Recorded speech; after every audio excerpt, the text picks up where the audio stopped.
I chilling in my crappy apartment, gaming like a proper unemployed legend, when BM, white flash, and suddenly I'm lying on rocks in some busted-up castle that looks like God sneezed on it and forgot to clean up.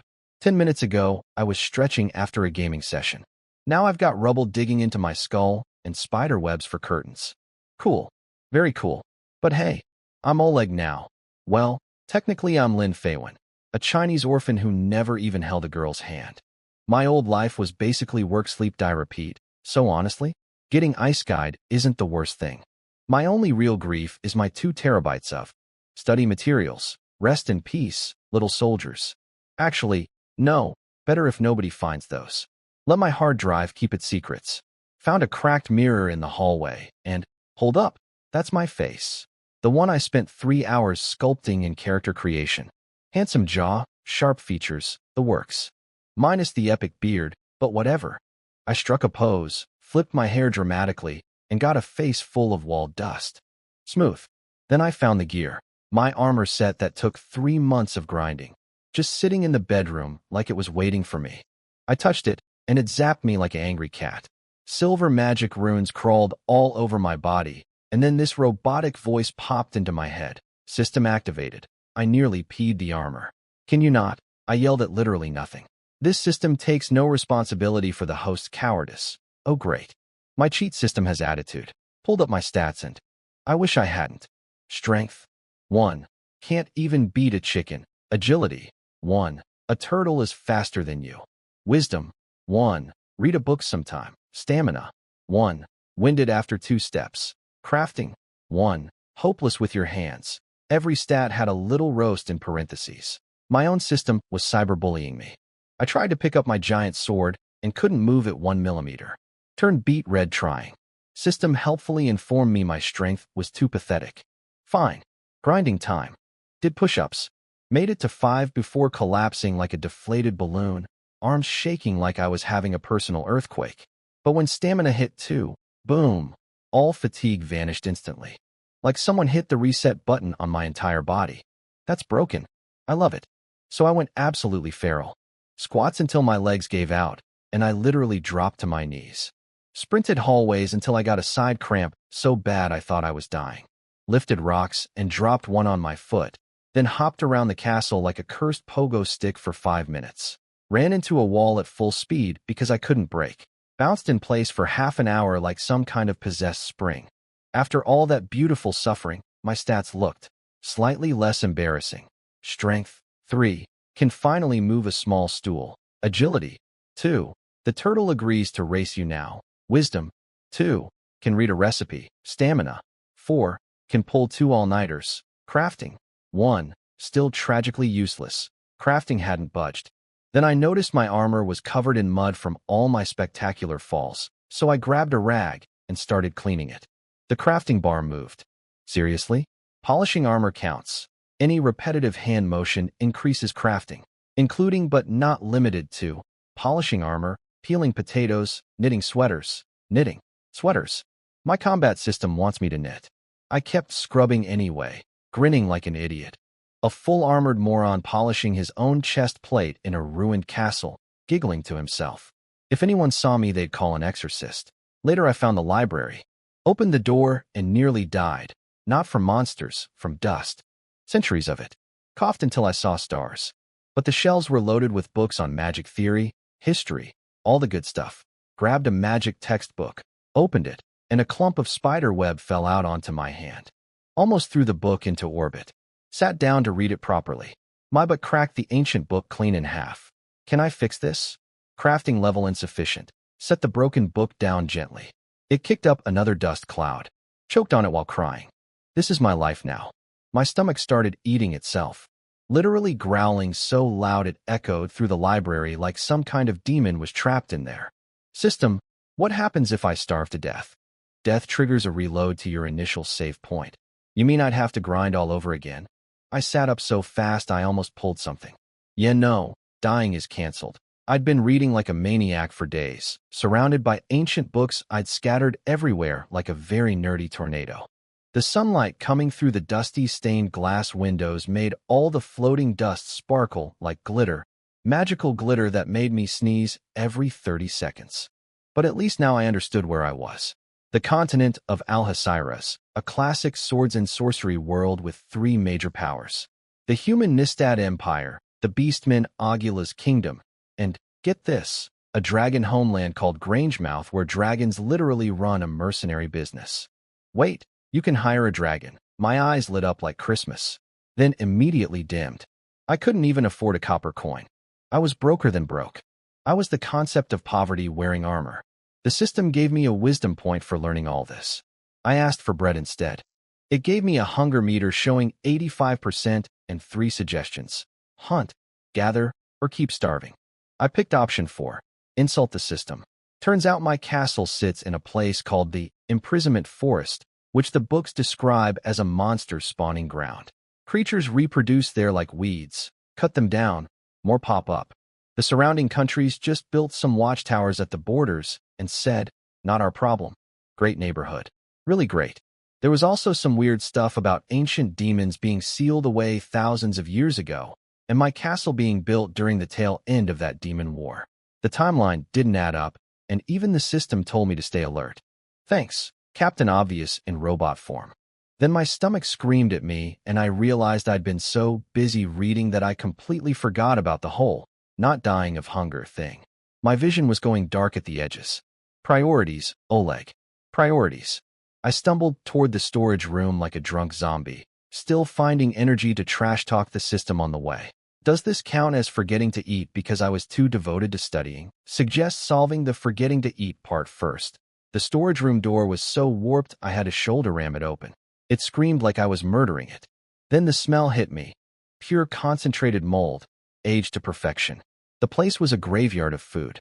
Jerky that had fossilized on the hooks. Flour that had turned into literal rock. And bread wearing fuzzy green party hats of mold, throwing their own little death celebration. System, can I eat this? Consumption will grant a 1,000% chance of food poisoning debuff. 1,000%. Not even regular poisoning. Legendary poisoning. I was about to give up when I spotted a weird chest in the back corner, glowing with magic runes like it was showing off. Storage magic. Nobles used these to preserve fancy food. Usually needed a password or bloodline verification to open. I reached for it thinking nothing would happen, and my hand went straight through the barrier. Then it got stuck. Warm energy rushed up my arm. My chest armor lit up like a Christmas tree, and the magic shield around the chest rippled away like someone dropped a stone in a pond. Inside, fresh bread, wine, actual food. I shoved bread into my face so fast I nearly choked. The taste of wheat hit my tongue, and I genuinely almost cried. No shame. A man who's been staring at moldy rocks for days has earned his bread tears. Then the magic ripple spread across the entire castle, lighting up every magical device for a brief moment. Something big just happened. Castle core magic activated. Main quest unlocking. Hold on, I said through a mouthful of bread, spraying crumbs everywhere. Let me eat first. After inhaling everything in the chest, I ran to the bedroom and found a book called Chronicles of Glenom Castle. The crest on the first page matched my armor exactly. My hands were shaking as I read. Turns out the castle was built by the first Lord Herman, a guy who wanted to create a utopia where all races lived together. He was powerful enough that people flocked to follow him. Then one day, the entire Herman family just vanished. Poof. Everyone panicked and fled.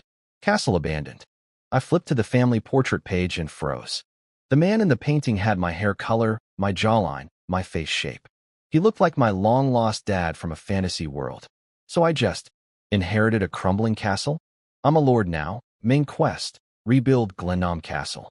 Progress, 0%. Reward, unknown. Failure penalty, eaten by monsters. Excuse me? What was that last part? This system is merely stating the ecological reality of the imprisonment forest. I climbed to the top of the tower and looked out. Endless forest stretching to the horizon, treetops glowing blood red in the sunset. Something howled in the distance, and every hair on my body stood up. Last life, corporate slave. This life, lord of a ruin, population, one idiot in borrowed armor, surrounded by a monster forest, 0 coins, 0 allies. The system suggested I could howl at the moon to vent my feelings. I picked option 4 again, insult the system. but honestly, still beats working 996. I punched a stone pillar and cracked it like an egg, just casually, with my fist. The old me couldn't even open a pickle jar. Strength, 43. Can punch through a castle wall. Agility, 39. Slower than an arrow but faster than a horse. Wisdom, 35. Smart enough to trick naive people into signing slave contracts. Stamina, 39. Can skip sleep for days. Also, your skin is getting tougher. Crafting, 19. Can build many things that fall apart easily. I asked the system where I ranked on this continent. Apparently, my strength was equal to an elite knight of the Nistad Empire. Cool. Not enough. Keep grinding. See, basic exercises stopped working ages ago. I could do 5,000 push-ups and the bar wouldn't even flinch. My body had adapted to everything I threw at it, so I needed something heavier. I looked at my giant sword. My beautiful, terrifying, 2-meter murder stick just leaning against the wall, gleaming in the sunlight. System, what if I use this thing as a barbell? Success probability calculation indicates. Shut up, watch this. I grabbed the handle, heaved it overhead, and it slipped. The blade came screaming down toward my neck in a very elegant death arc. Clang. Sparks flew off my neck guard. I hit the floor butt first, touched my throat, and found the blade had stopped less than a centimeter from making me into a French Revolution reenactment. Detecting sudden IQ drop. Recommend immediately ceasing suicidal behavior. That's called innovation.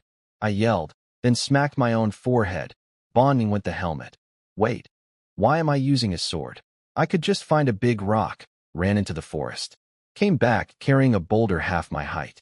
I also tried to cut trees with the giant sword first, but the blade got stuck in a trunk and wouldn't come out.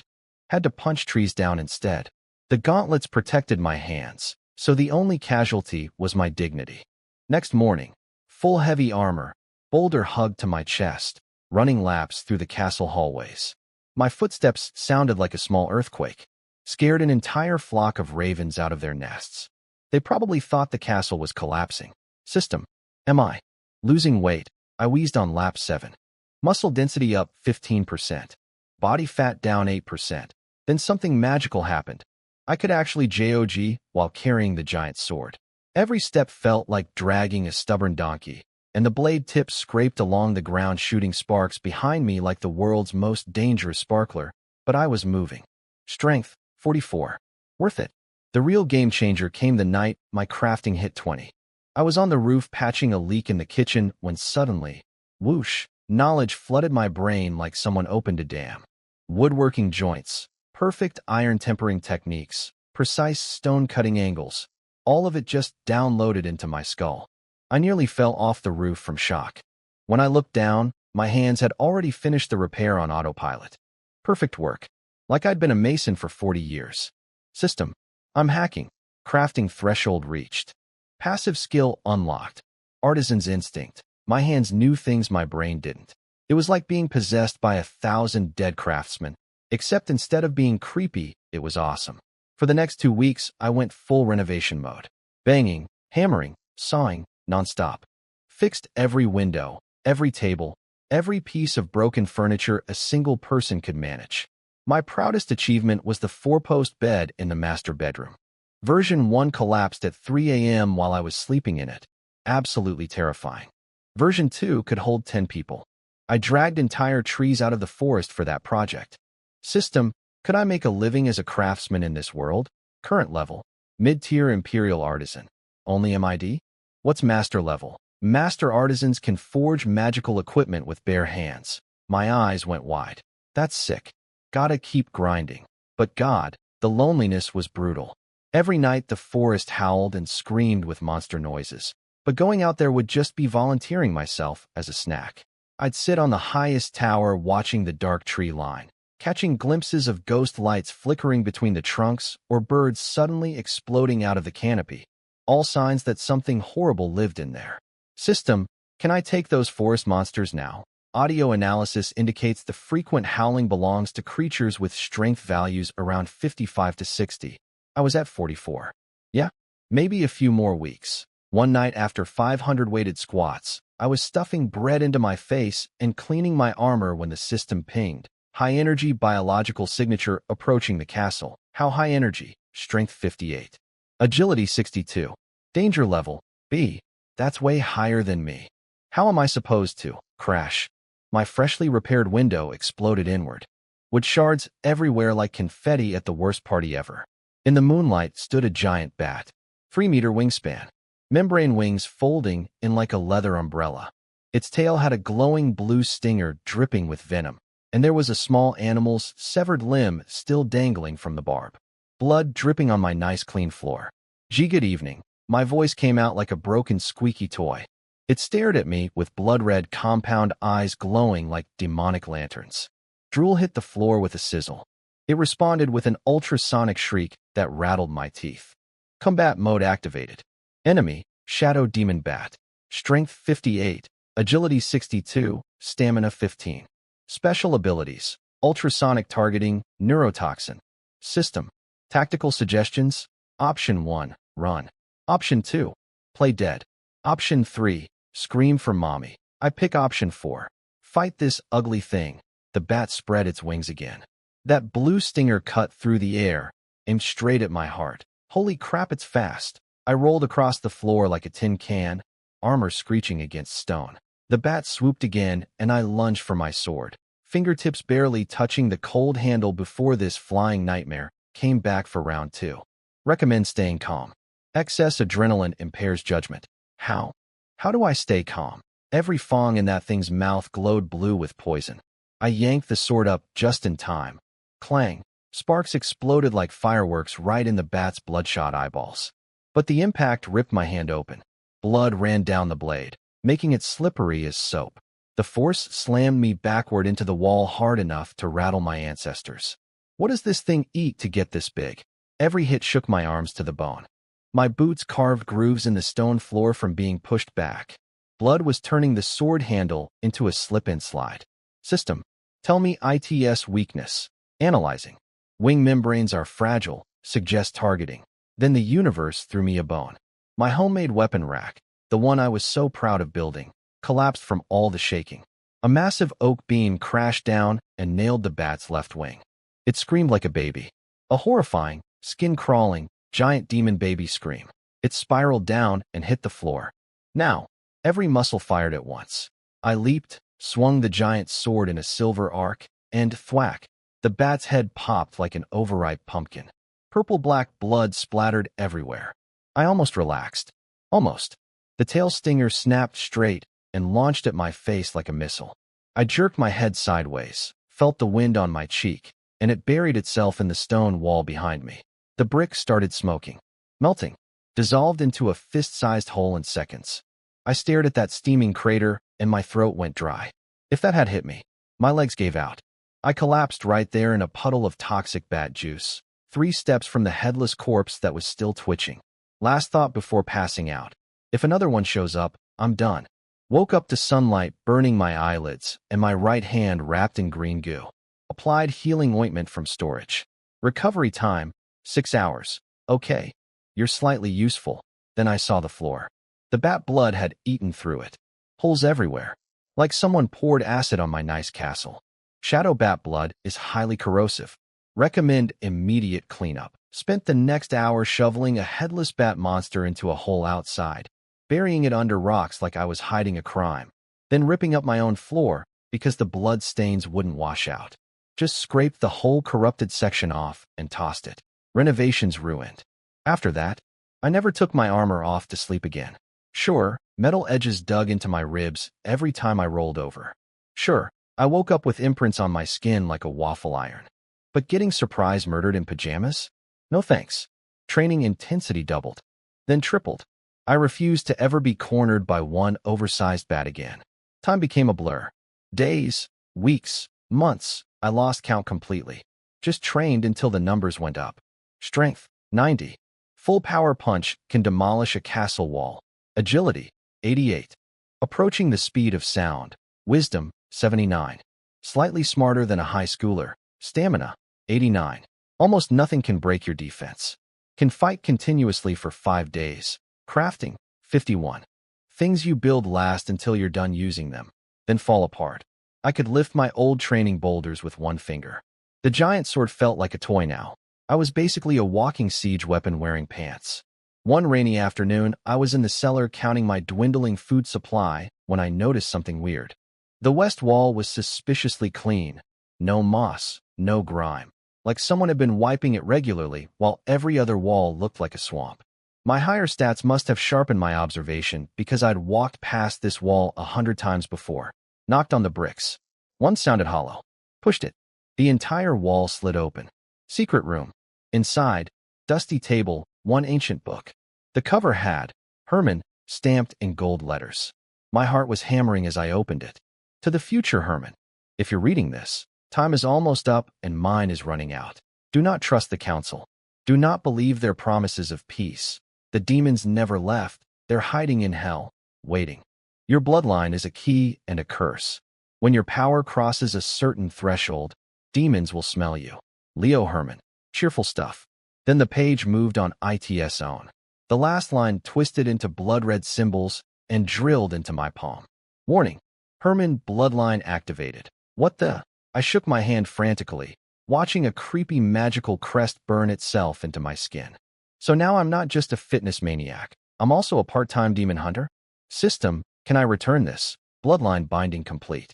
Friendly reminder. Demon hostility toward you increased by 10%. I slammed the book shut. Can I unread this? Turned to leave and heard a click behind me. The secret door was closing. By the time I reached it, the trigger brick had turned into regular stone. The room was just gone. If my palm wasn't still burning with that glowing crest, I'd think I hallucinated the whole thing. Then, ice up my spine. I could suddenly feel something deep in the forest. Something evil. Something aware of me. Warning. Demonic energy detected. Main quest activated. Foil the demon conspiracy in Malaga City. Malaga City? Where is that?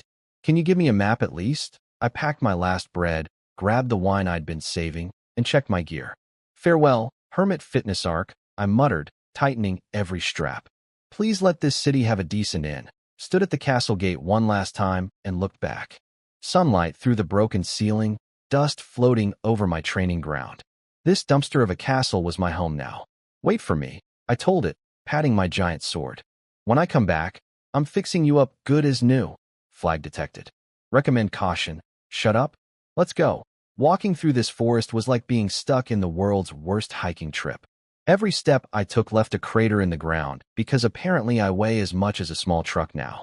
Twigs snapped under my boots like firecrackers. Birds fled in terror. A squirrel ran face first into a tree root trying to escape me. Sorry, little guy. I'm just passing through. I carved X marks into trees with my sword as I went. Big, deep gashes that sent with chips raining down. Subtle? No. Effective? Hopefully. The weird thing was, nothing attacked me. The books called this place a monster factory, but I'd been walking for ages and hadn't seen a single creature bigger than that traumatized squirrel. That should have been comforting. It wasn't. It was the kind of quiet that makes your neck hair stand up. How much farther is this place? I kicked a branch so hard it flew like a javelin. It felt close when I sensed it from the castle, detecting elevated irritability. Recommend deep breathing and repeating, I am the best. I'll repeat you into a wait. My ears twitched. Something was moving out there. I launched myself straight up. My legs blasted a crater into the dirt and landed 20 meters up in a treetop. The branches groaned under me like they were filing a complaint. From up there, I had a perfect view. Two people burst out of the bushes below. First, a girl with long silver hair and ocean blue eyes, dress torn in 3 places, but still showing off fancy purple iris embroidery. Noble, obviously. Second, a soldier stumbling behind her, armor dented, one hand pressing a bleeding gut wound, sword wrist twisted at an angle that made my wrist hurt just looking at it. They collapsed against a tree, gasping. The soldier yanked a broken arrow out of his side, casual, and said between coughs that their attackers were too skilled to be common bandits. The girl hoped they wouldn't follow this deep into the imprisonment forest. Reasonable assumption.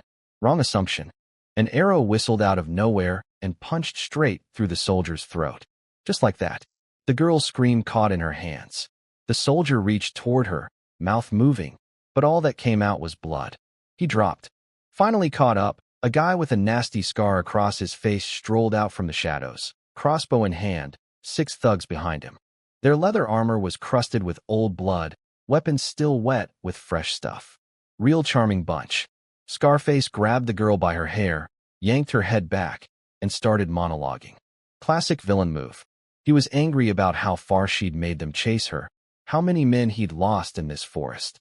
His goons tied her wrists with rough rope and clamped an iron collar around her neck. The followers of the god are getting impatient, one thug muttered, missing half an ear and looking nervous. Let's get out of here before more monsters show up. Then Scarface got gross. He tilted the girl's face up, studying it in the moonlight like he was shopping, and made some disgusting comment about wanting to taste a noble. His crusty thumb brushed her cheek. She snapped her head away. You think you can touch me? I'd rather die. My father will destroy you. They all laughed. Scarface leaned in close and whispered that her father would cooperate just fine, unless he wanted his daughter's fingers mailed back to him one by one. The fire in her eyes died. Tears rolled silently. Then she did something I didn't expect. She threw herself headfirst at the nearest tree trunk, trying to end it rather than be a hostage. Scarface yanked her back by the hair just in time, waving a red healing potion in her face. You can smash your skull all you want, sweetheart. We'll just heal you right back up. I'd seen enough. Look, I know this was textbook Isekai hero saves the girl stuff. I know. I've read this exact scene in like 40 different novels.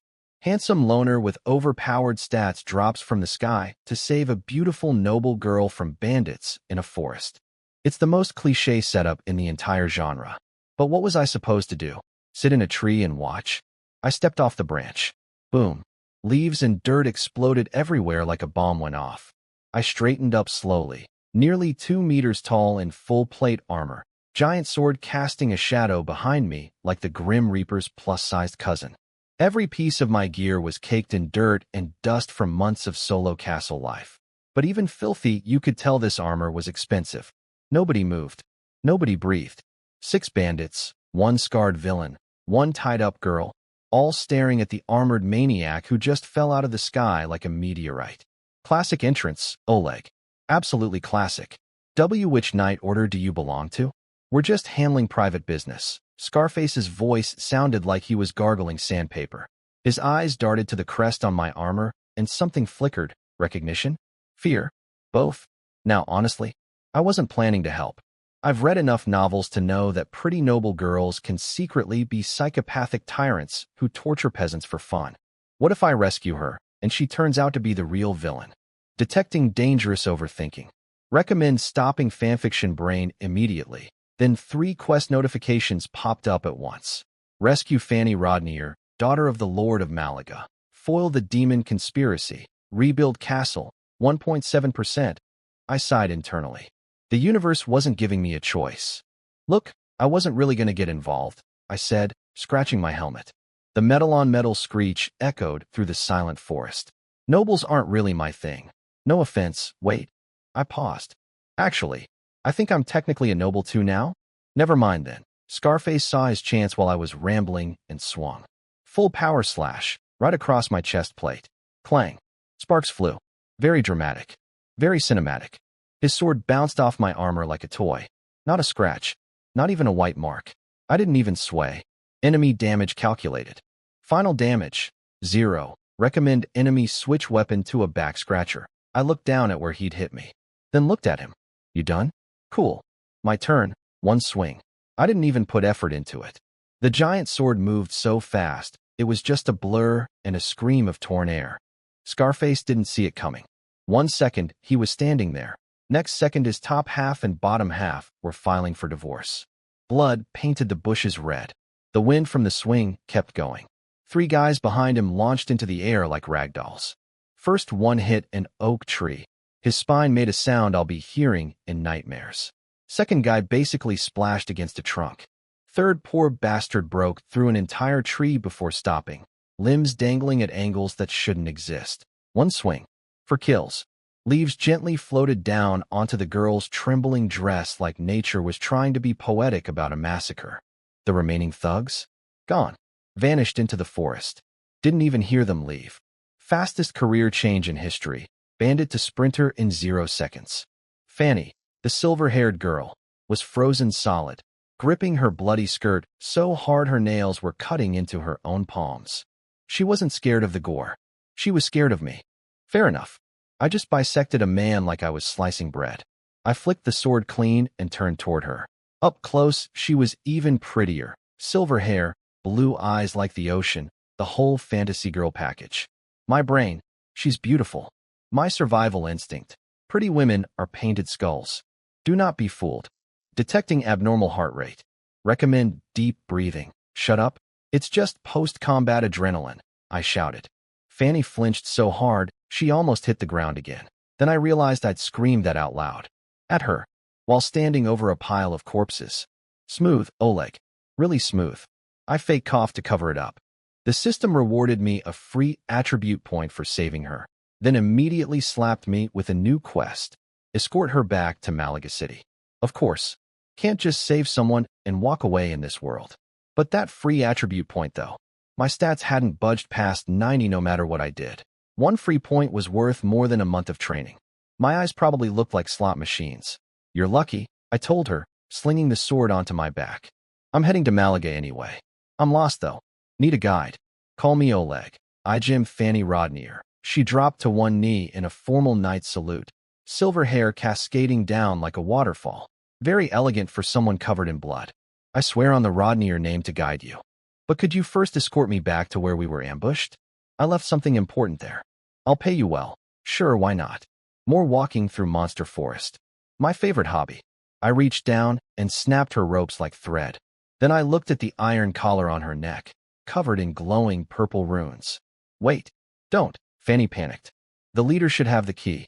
That's a special anti-magic shackle. It's impossible to break with brute force. I grabbed it.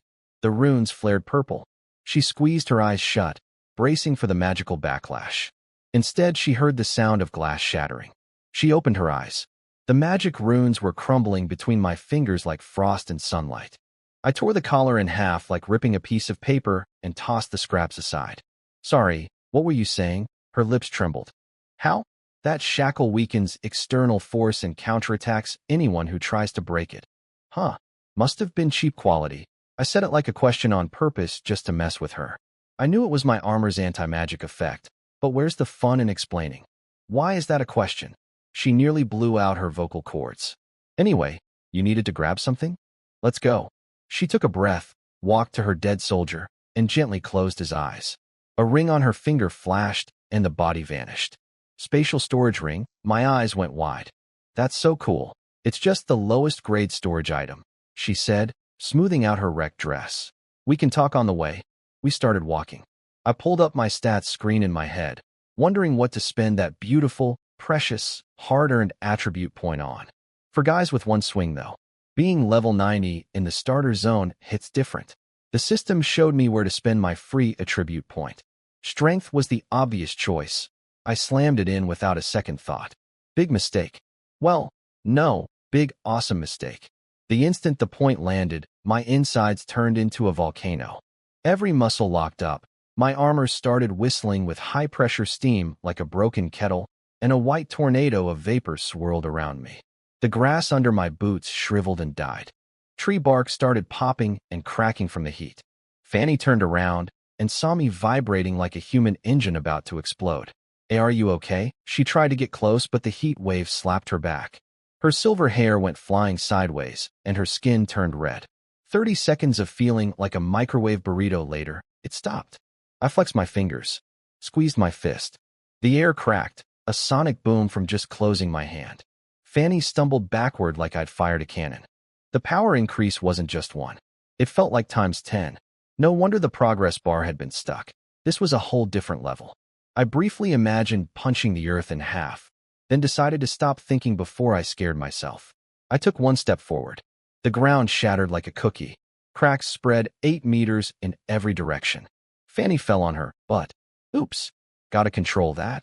I tiptoed like I was walking on eggs until I figured out how to not cause earthquakes. Helped Fanny up. Sorry, got excited. You alright? She rubbed her backside, then couldn't contain herself. Sir Oleg, your strength. I've never seen. No. I've never even heard of anyone this powerful, not even in legends. Really? The books in my castle said there were plenty of people who could destroy whole countries with one hit. What year was that book published? Holy year 743. It's New Year 199. That was centuries ago. She looked at me like I'd said the earth was flat. The Nistad Empire is a shadow of itself. The Aguila's kingdom split apart ages ago, and the dragons just vanished. I smacked my helmet. Right. Castle abandoned for hundreds of years. Books slightly outdated. Like using a medieval encyclopedia to navigate modern politics. So who's the strongest person alive right now? Fanny thought about it. Probably Brindel Hedrick, the chief archmage of the Strenrable Kingdom. Rumor says his full power attack can destroy a small hill. A hill. One hill. I could blow away half a mountain right now. I was basically a walking nuclear warhead in a world of firecrackers. But I kept my cool. Demons existed here. Gods might too. Overconfidence kills. I'd read enough novels to know the cocky protagonist always gets humbled eventually. We walked on. Found more dead guards along the way. Fanny stored each body in her ring with quiet grief. When we finally left the forest, we found the ambush site. Smashed carriages, a dozen corpses scattered across the road. Fanny collected everyone, then grabbed a jeweled magic wand from a hidden compartment and a glowing red crystal. The wand matters, but this is the real prize, she said, watching my reaction carefully. When she saw I was just curious and not greedy, she relaxed. As for the ring, I'd like to give it to you as payment when we reach Malaga. A spatial storage ring? Deal. Easiest negotiation ever. We kept walking until Malaga's stone walls appeared on the horizon. Not huge by my old world standards, but compared to my vine-covered ruin, a palace. Detecting territorial insecurity. Recommend reading Castle Renovation for Dummies. You have your own territory? Fanny's eyes went wide. Then why don't you have any servants? Under my helmet, my face froze. Servants? My castle's population was me, some spiders, and furniture I built that probably collapsed the moment I left. Let's talk about you instead. How'd you get ambushed with a whole escort? Near a village on the road. Fanny stopped cold. No smoke from chimneys. No dogs barking. No sound at all. Even the wind had gone quiet. Something's wrong, she whispered, gripping her wand. Even if Father ordered people to stay indoors, it shouldn't be this silent. Abnormal silence detected. Danger probability, 187%. Suggestions, 1. Burn the village down. 2. Go around. 3. Yell, come fight me one-on-one. I pulled Fanny behind me and planted my sword in the ground. Then I heard it. Hooves. Lots of them. Riders incoming. Not a small group. Fanny raised her wand, magic glowing at the tip. I'm not strong, but I can disrupt enemies for you. Magic purity rating, B-. 30-something armored riders thundered toward us. The leader held a lance with a fluttering banner. Wait. Fanny grabbed my arm. That's our flag. That lance, it's Uncle Anderson. He's the captain of Malaga's guard. He's known me since I was born. I relaxed slightly. Kept the sword ready, though. Could be a trick. Anderson pulled up, eyeing me like I was a loaded cannon. Which, fair. His men aimed crossbows at me until they spotted Fanny. The old captain leaped off his horse, yanked his helmet off, revealing a scarred, weathered face, and dropped to one knee. My lady, thank heavens you're safe. Your father is worried sick. Then he glanced at me with obvious awe and fear. And this is Sir Oleg, my savior and a landed noble knight. Fanny introduced me. Anderson knelt to me too, pouring out gratitude. When I reached down to help him up and touched his shoulder, his custom steel pauldron groaned under my casual grip. His eyes went slightly wide. Then he noticed my giant sword sticking out of the ground like a flagpole, and I could practically see him recalculating everything he thought he knew about human strength. Guilt detected. Suggestions. 1. Confess you almost didn't help. 2. Roll with it. 3. Play dumb. Please, I just happened to be there, I said, which was technically true if you ignored the system literally ordering me to do it. Fanny told Anderson the whole story. The crystal, the ambush, the escape into the forest, the rescue. She pulled the dead guards' bodies from her ring. Anderson sent scouts to investigate the ambush site. Then Fanny remembered why we'd stopped. Uncle Anderson, this village feels wrong. We think there might be an ambush. His face went dark. Sent soldiers in to check. How's father? And the cultists? Your father is overworked, but fine. The cultists burned themselves alive before we got to them. Left this behind. He pulled out a charred piece of parchment, some kind of summoning ritual. Meanwhile, back in Malaga, Fanny's father Claude was apparently losing his mind with worry and dealing with a neighboring lord named Bresk who'd gotten his hands on an artifact that could control dragons and monsters. Building a monster army. Classic villain move. The red crystal Fanny retrieved was supposed to protect the city. Then the scout who'd entered the village came running back. Just one, holding a stump where his arm used to be. They're dead. All dead. Fog appeared out of nowhere. We couldn't see anything. Then something started killing us. We couldn't see who or where or how many. Demonic energy detected. New quest. Eliminate the demon cultists and all lesser demons in the village. Note. Your delivery has arrived. Please sign for your package. Oh good. Demon takeout. And I'm the one who has to tip. New quest. Kill demons in the village. Cool. First time fighting actual hellspawn. No big deal.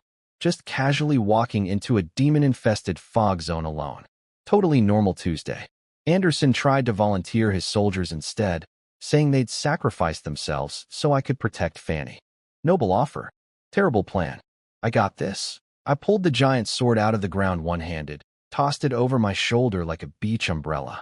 You guys take Fanny and wait outside. Or go back to the city. Whatever. Fanny couldn't wait. She needed to deliver that dragon crystal to her father ASAP. She threw me a badge with a lion crest for getting through the city gates, then gave me the most concerned look I'd ever received from another human being. Please be careful. I'll wait for you in Malaga. I caught the badge, stuffed it in my armor, and waved without looking back. Save me some dinner. Walking into that village felt like entering a horror movie set. Everything looked lived in but dead, plates on tables, tools by doors, but zero people, zero sounds. The fog thickened with every step until I could barely see 5 meters ahead. Is this fog poisonous? Analyzing. Composition, regular water vapor plus trace amounts of demonic energy, so demon-flavored mist. Lovely. By the time I reached the center, the fog had sealed me in completely, like being trapped inside a cloud made of bad vibes. Then I felt it, pure malice rushing at my back. Fast. I pretended not to notice. Let the thing get close. Closer. Now. I spun and swung. The attacker tried to block, cute, and got launched through 3 houses like a cannonball. Boom, boom, boom. 3 wooden buildings exploded in sequence. When the dust cleared, I finally got a look at my first demon. Human-shaped, covered in blood-red skin, ugly horns on its forehead. Like someone tried to draw a person from memory while angry. You're hideous. It was lying there motionless. Chest not moving. Looked dead. But something felt off. I could still sense hostility coming from it. So I raised my sword and smashed its head like a watermelon. Splat. Then the body started steaming and crumbled into ash, leaving just a person-shaped burn mark on the ground. Knew it was playing dead. Sneaky little, for directions at once. 3 more demons exploded out of the fog at a speed that would have killed any normal person. I adjusted my blade angle and swung horizontally. One swing. All 3 cut in half at the waist. Their top halves were still airborne when the sword wind sliced through a building wall behind them. The sonic boom arrived a full second late. Then I jumped backward just as a purple fireball hit where I'd been standing. Explosion. Rocks and debris shot skyward. Found you. I locked onto the trajectory and charged. Ground shattered under each step. A robed figure stood in the distance waving a staff, purple energy crackling at the tip. His glowing eyes went wide when I appeared in front of him in a blink. My sword came down with the force of a meteor. He dodged. Barely, but the shockwave alone sent him flying through a house wall. Buildings collapsed around the impact zone like dominoes. Before I could chase, magic chains erupted from the ground and wrapped around my legs. I flexed. They snapped like wet noodles. But a barrage of purple fireballs was already incoming. Bang, bang, bang, bang. The explosions swallowed me whole. When the smoke cleared, more cultists had appeared. 5 of them plus 7 or 8 lesser demons, all surrounding me, dragging their injured buddy out of the rubble. Impressive strength, one cultist hissed in a creepy, echoing voice. But nothing compared to the power our true God bestows upon us. His corpse will birth a mighty divine guardian. Another. One marched toward me, staff glowing with terrifying energy. Oh great God, your humble servant. His prayer got cut short when the top half of his body exploded into red mist.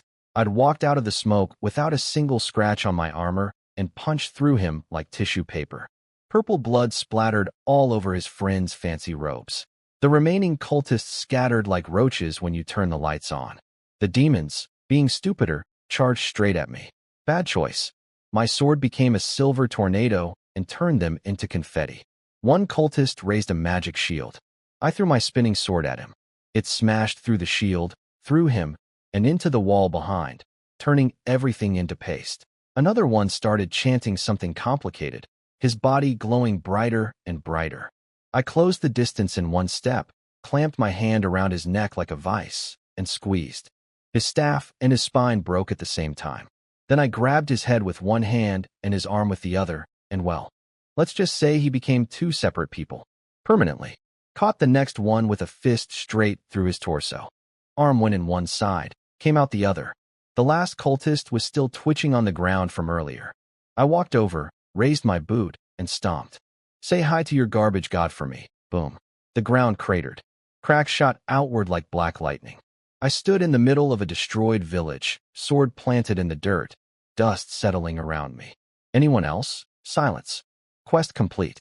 Kills. 12 lesser demons, 5 demon cultists. I pulled out my sword and flicked off the purple blood. That's it. I expected more. Detecting successful display of overwhelming dominance. Temporary charisma bonus. 10. Side note. Too bad nobody was watching. Story of my life. The fog vanished the instant the last cultist popped under my boot, like someone pulled away a curtain. Sunset painted everything red, which was fitting because everything was already red. I sheathed my sword and flicked purple blood off my fingers. Trash. Quest complete. Reward. 3 free attribute points. Nice. But I couldn't enjoy it. Because now, with the fog gone and the light pouring in, I could actually see the village. I wish I couldn't. Pieces of people hanging on fences like jerky. A mother's headless body still frozen in a hugging pose. The baby in her arms cut open, insides gone. In the village center, bodies had been arranged into a 6-pointed star pattern, dried blood glowing purple in the grooves between them. I crouched beside a child's body. There was a little cloth bracelet on its wrist, clumsily stitched with the words, "Mommy's love," now soaked black with blood. My fingers stopped. I suddenly remembered that dusty children's songbook in my castle library, the illustration of kids dancing around a campfire. System. Is anyone still alive? All life signs terminated. Souls contaminated by demonic energy. I stood there for a while saying nothing. I was going to bury them. Then I remembered. Magic world. Necromancers exist. Demon cultists could turn corpses into skeleton soldiers. The only way to guarantee these people rest in peace was fire. Rest now. I knelt, pulled a half-burned piece of wood from the wreckage, and lit the pyre. Flames swallowed those twisted faces in seconds. Black smoke climbed into the sky, just as the last sliver of sun disappeared below the horizon, like even the heavens were saying goodbye. Walking out of that village under a dark sky, I pulled out Fanny's lion badge and studied it in the moonlight. Started walking toward Malaga. Quest: escort Fanny Rodnier safely to Malaga complete. Reward: 1 attribute point. Good. She made it. My voice came out quieter than I expected. My feet felt heavy. Detecting abnormal emotional fluctuation. Would you like psychological support? I blinked. Then snorted. You? A system? Offering therapy. This system includes a basic emotional analysis module and can provide recommendations based on host state. Fine, Dr. Robot. What should I be thinking about?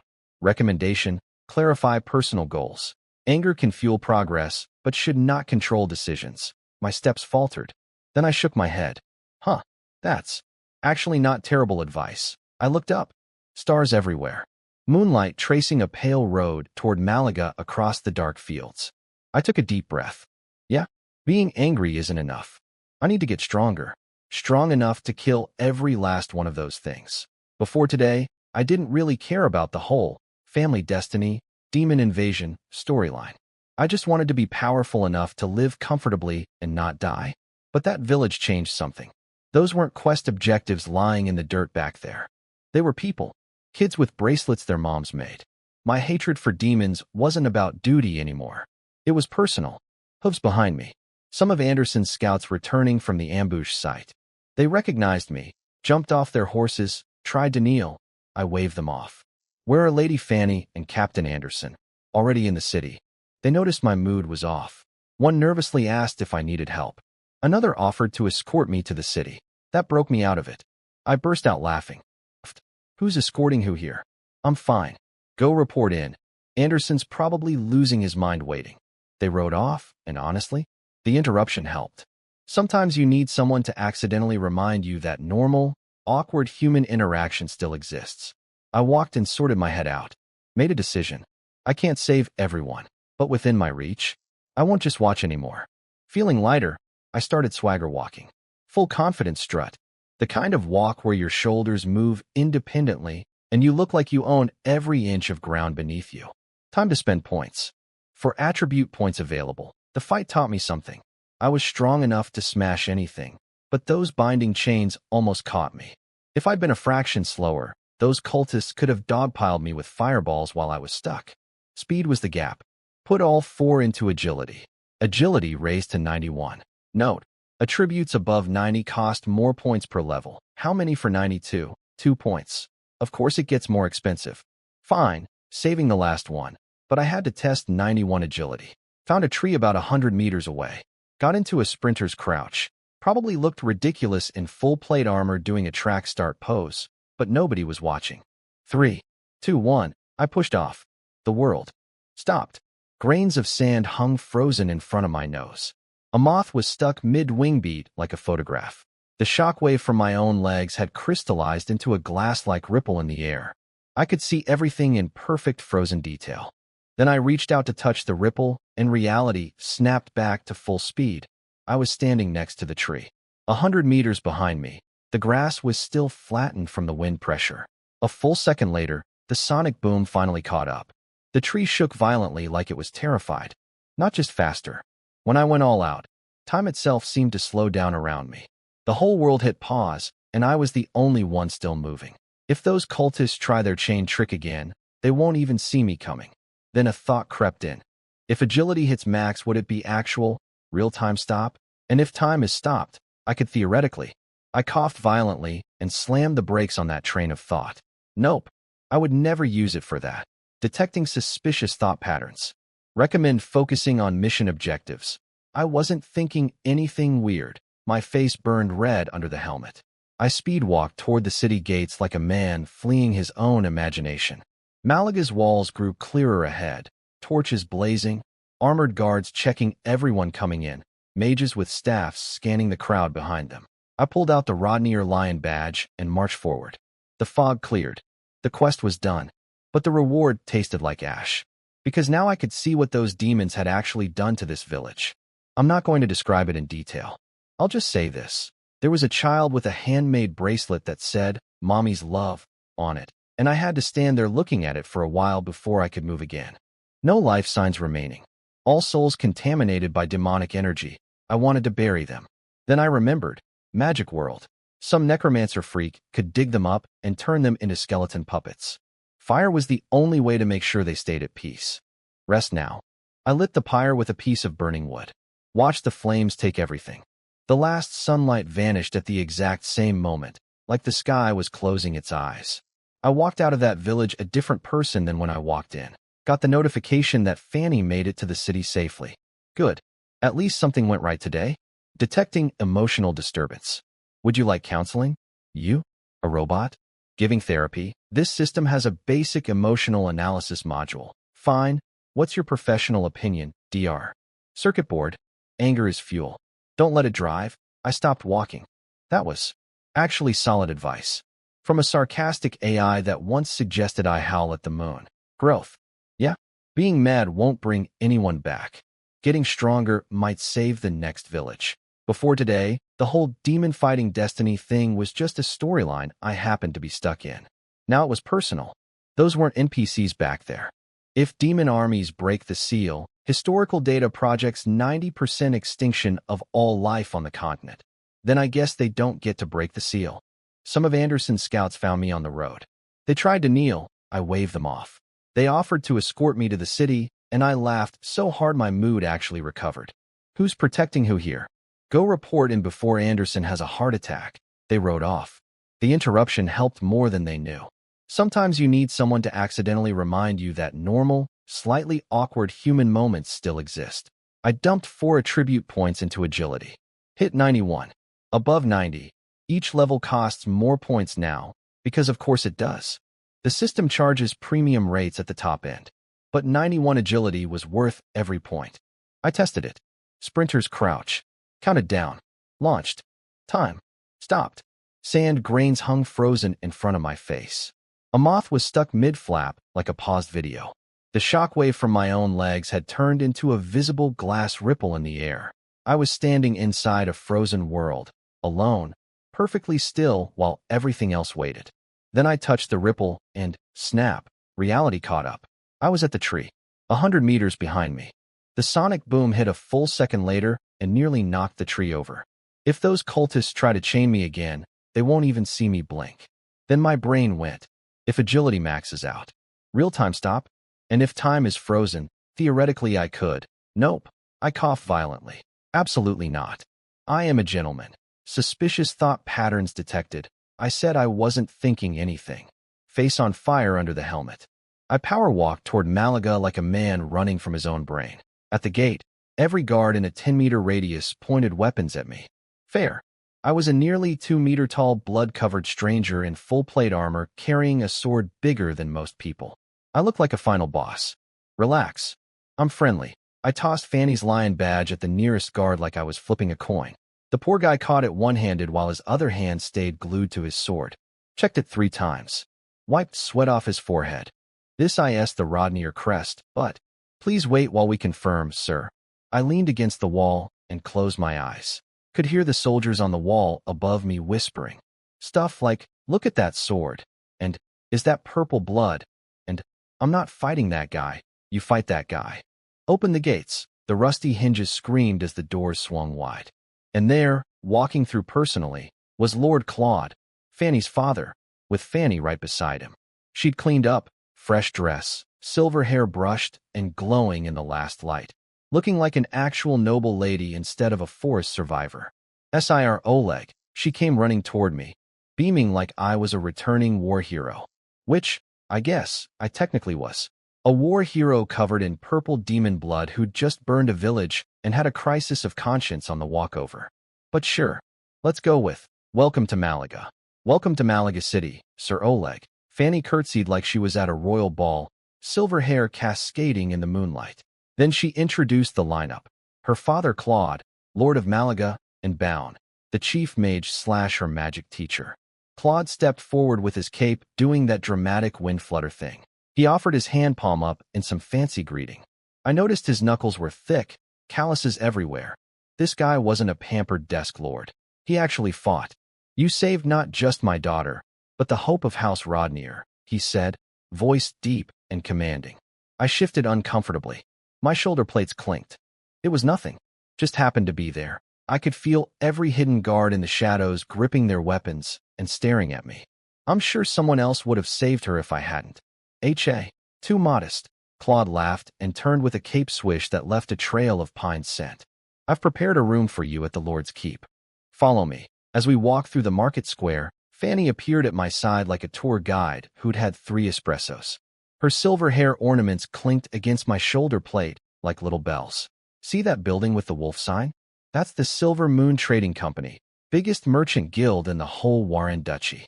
If you have money, they can get you anything. She dropped her voice to a whisper, then suddenly went pink in the ears and changed the subject so fast I got whiplash.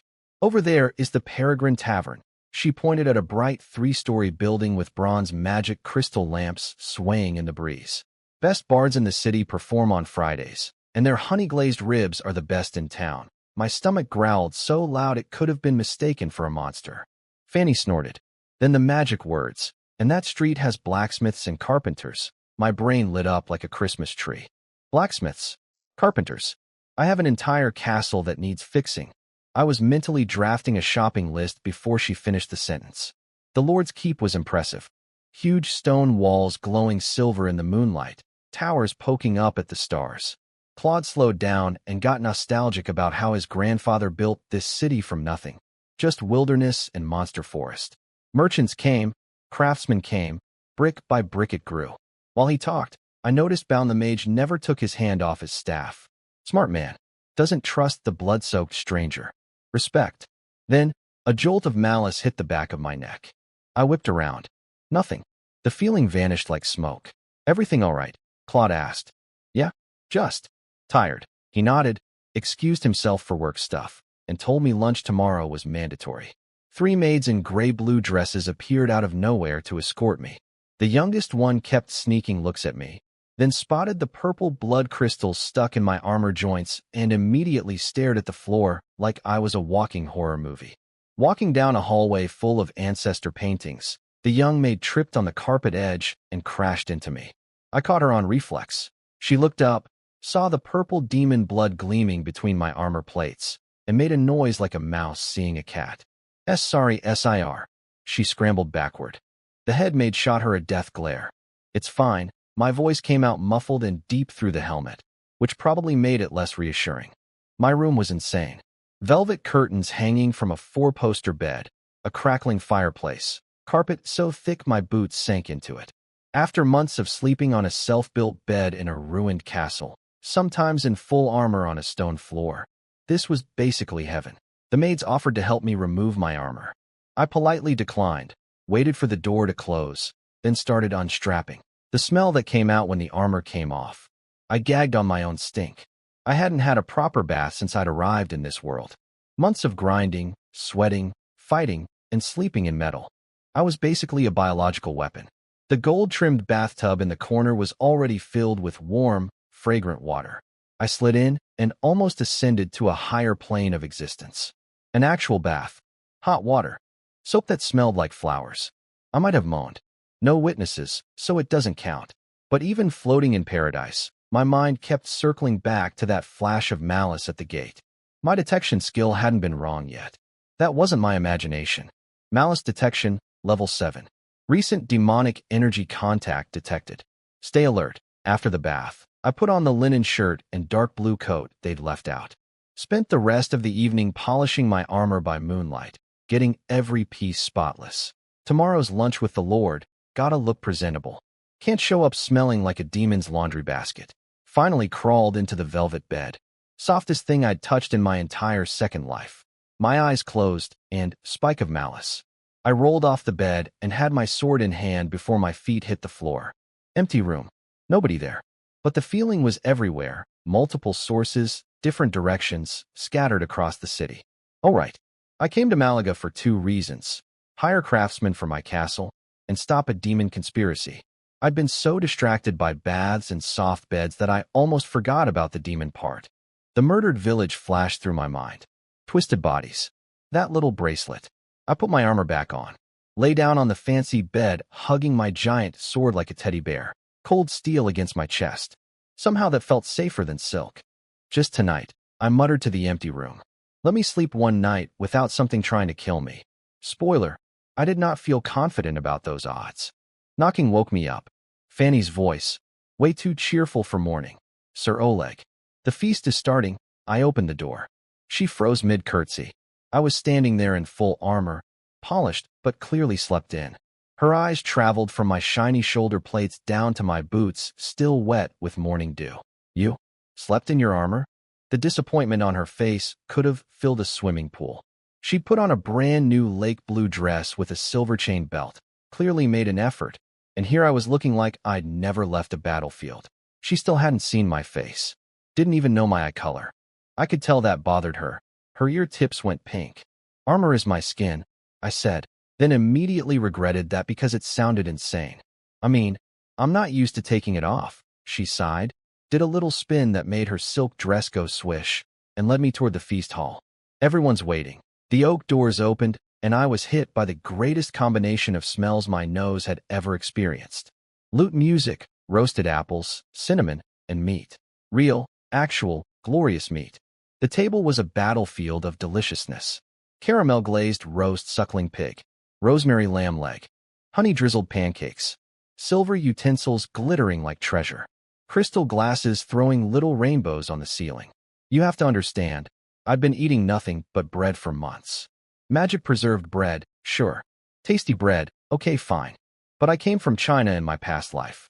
The land of 10,000 recipes. Eating bread every single day was psychological warfare. And now, suddenly, there was a whole roast pig staring at me with crispy skin, and I almost proposed to it. Our knight seems hungry, Fanny whispered behind her hand, giggling. Claude laughed too. Please, no need for formality. All right then. I reached up and took off my helmet. The entire hall went dead silent. Someone dropped a silver fork and it rang out like a gunshot. Everyone was staring at me, because apparently I looked way too young. Claude's knife scraped his plate with a horrible screech. He was probably doing math in his head about how old he'd been at my age and how much weaker he was.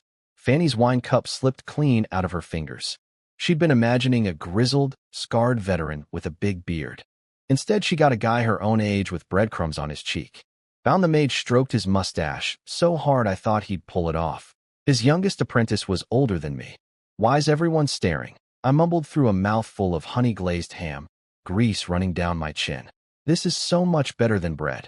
Claude and Bound exchanged a look and nodded. I caught that. They were confirming to each other that befriending me was the right call. Political calculation happening in real time over roast pork. Classic nobles. Then the food parade began. Blackberry glazed wild boar ribs. Herb wrapped rainbow trout. Entire butter-baked lobsters. One brave servant quietly slipped 2 extra plates of roast chicken next to me.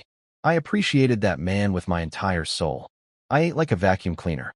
Apparently, my complete lack of table manners actually relaxed everyone. Hard to be intimidated by a guy who's got sauce on both cheeks and is making happy noises at a chicken leg. After a few rounds of drinks, Claude got serious. He waved the musicians away, clapped his hands, and 4 guards carried in a black wooden chest. The bronze corner pieces gouged the carpet as they dragged it in. They opened it. Silver ingots, gold coins with star patterns, a small fortune glowing up at me. Then Claude placed 2 more items on top, an ice crystal wolf medallion, the highest tier pass for the Silver Moon Trading Company, and a golden Rodnier family badge. With these, you can go anywhere in Malaga freely. The trading company will prioritize your business. My throat bobbed. It wasn't greed. Okay, it was a little bit greed, but mostly I was thinking about my castle. My poor, crumbling, vine-covered disaster of a home. With this money, I could hire real craftsmen, buy real materials, fix real walls. The dream was suddenly affordable. This is too generous, I said, wiping my greasy fingers on my leg armor because I am the pinnacle of class. Claude touched the lion crest on his chest. Compared to my daughter's life? Couldn't argue with that. I accepted. The treasure chest was placed at my feet, and I heard Fanny trying not to laugh. But I hadn't come here just for food and money. I set down my wine cup with a sharp clink. Lord Claude, there's something that concerns the survival of this entire city. The room temperature dropped 10 degrees. Claude slowly put down his knife. Bound's staff started glowing. You've noticed the increase in cultists recently? Yes, Claude said carefully. They've been more aggressive than ever. But every time we locate them, they kill themselves before we arrive, because they're preparing a sacrifice. My voice went flat. I was seeing that village again. Every cultist who dies is storing up energy. They're building towards something big. I looked at each person at the table, spoke slowly, clearly. They're going to summon a demon. Fanny's spoon hit the floor with a clang. Dead silence. Then Claude's voice, rough as sandpaper. Hey, demon? And just like that, lunch was ruined. Which was a shame because I hadn't finished that lobster. The word, demon, hit the room like a brick through a window. Bound slammed his staff on the floor so hard the echo bounced around the hall 3 times. His robe billowed like he was in a shampoo commercial. The old mage stared at me like I'd just told him the sky was falling, which, honestly, wasn't far off. Claude and Fanny knew demons from bedtime stories. The kind of thing you tell kids so they eat their vegetables. But seeing Bound, the guy who hadn't flinched once since I met him, looking like he'd seen a ghost, that told them everything they needed to know. Sir, you're certain? Demons? The ones from hell? Bound was on his feet, eyes locked on mine, practically begging me to say I was joking. Claude gripped his sword handle. Those are just bard tales to scare children. The Royal Archives don't even have half a reliable record. Bound stroked his mustache, pacing, connecting dots between the recent cultist attacks and demon activity. The more he thought about it, the more his face went white. Then his staff flashed, and he straight up teleported out of the room. A few seconds later, he popped back holding an ancient book. 3 months ago, I bought this on the black market. He tapped his staff on the pages, and the illustrations floated up into the air as 3D projections. Very cool presentation skills. Would have killed at a PowerPoint meeting. The book showed demons, red-skinned, massive deformed horns, faces ugly enough to curdle milk, all born with fire magic. Purple blood. Insanely strong even at low levels. And the worst part? Even if you kill them, they can apparently respawn in hell. Like a video game boss with infinite lives. The gates of hell were sealed 1,000 years ago, Bound explained, flipping pages with shaking hands. No demons have appeared since.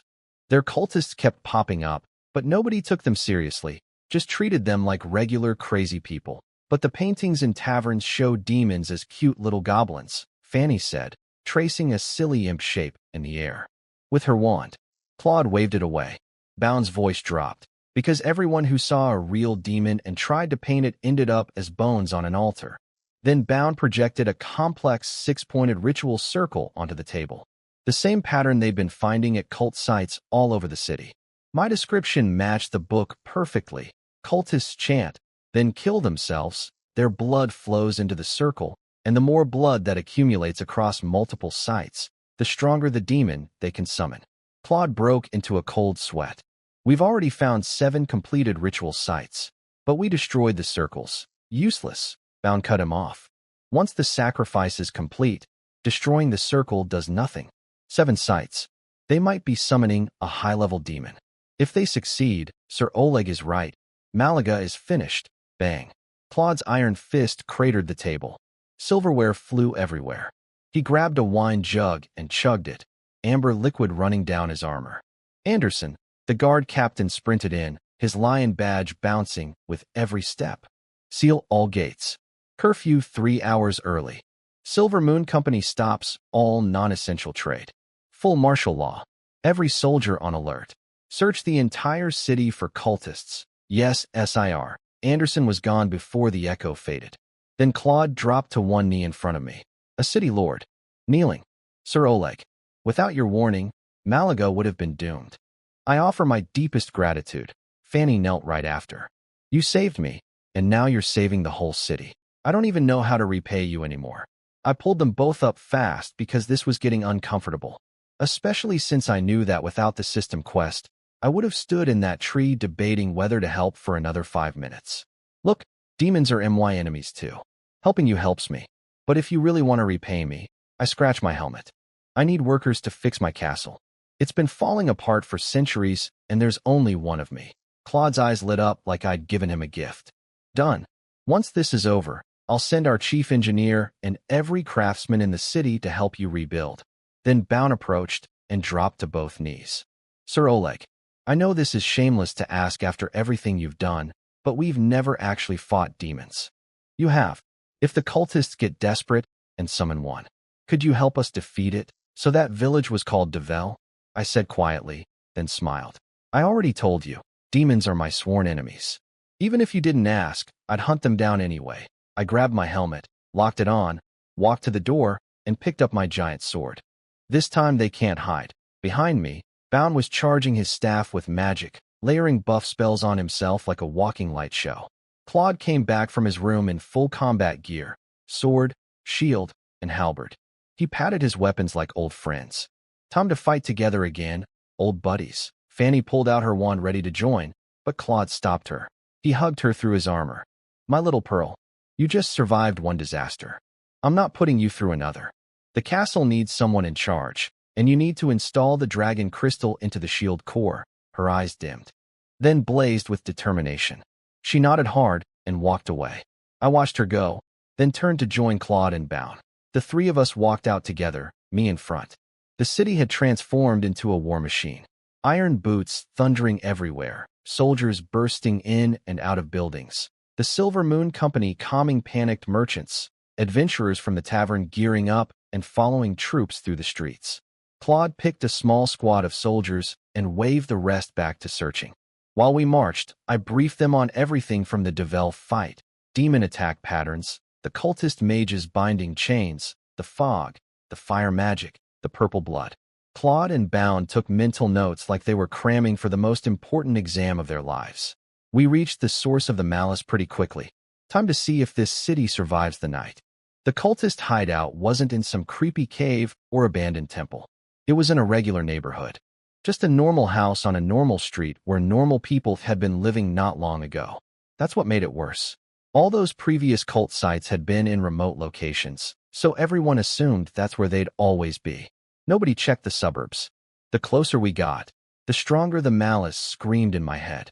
I raised my fist. Universal, stop, signal, nodded at Claude, and kicked the door in. Purple fireballs immediately flew at our faces. Welcome wagon. But Bound had already thrown up a magic shield, and the fireballs fizzled into nothing against it like bugs on a windshield. Magic is so convenient, I muttered, making a mental note. Learn magic.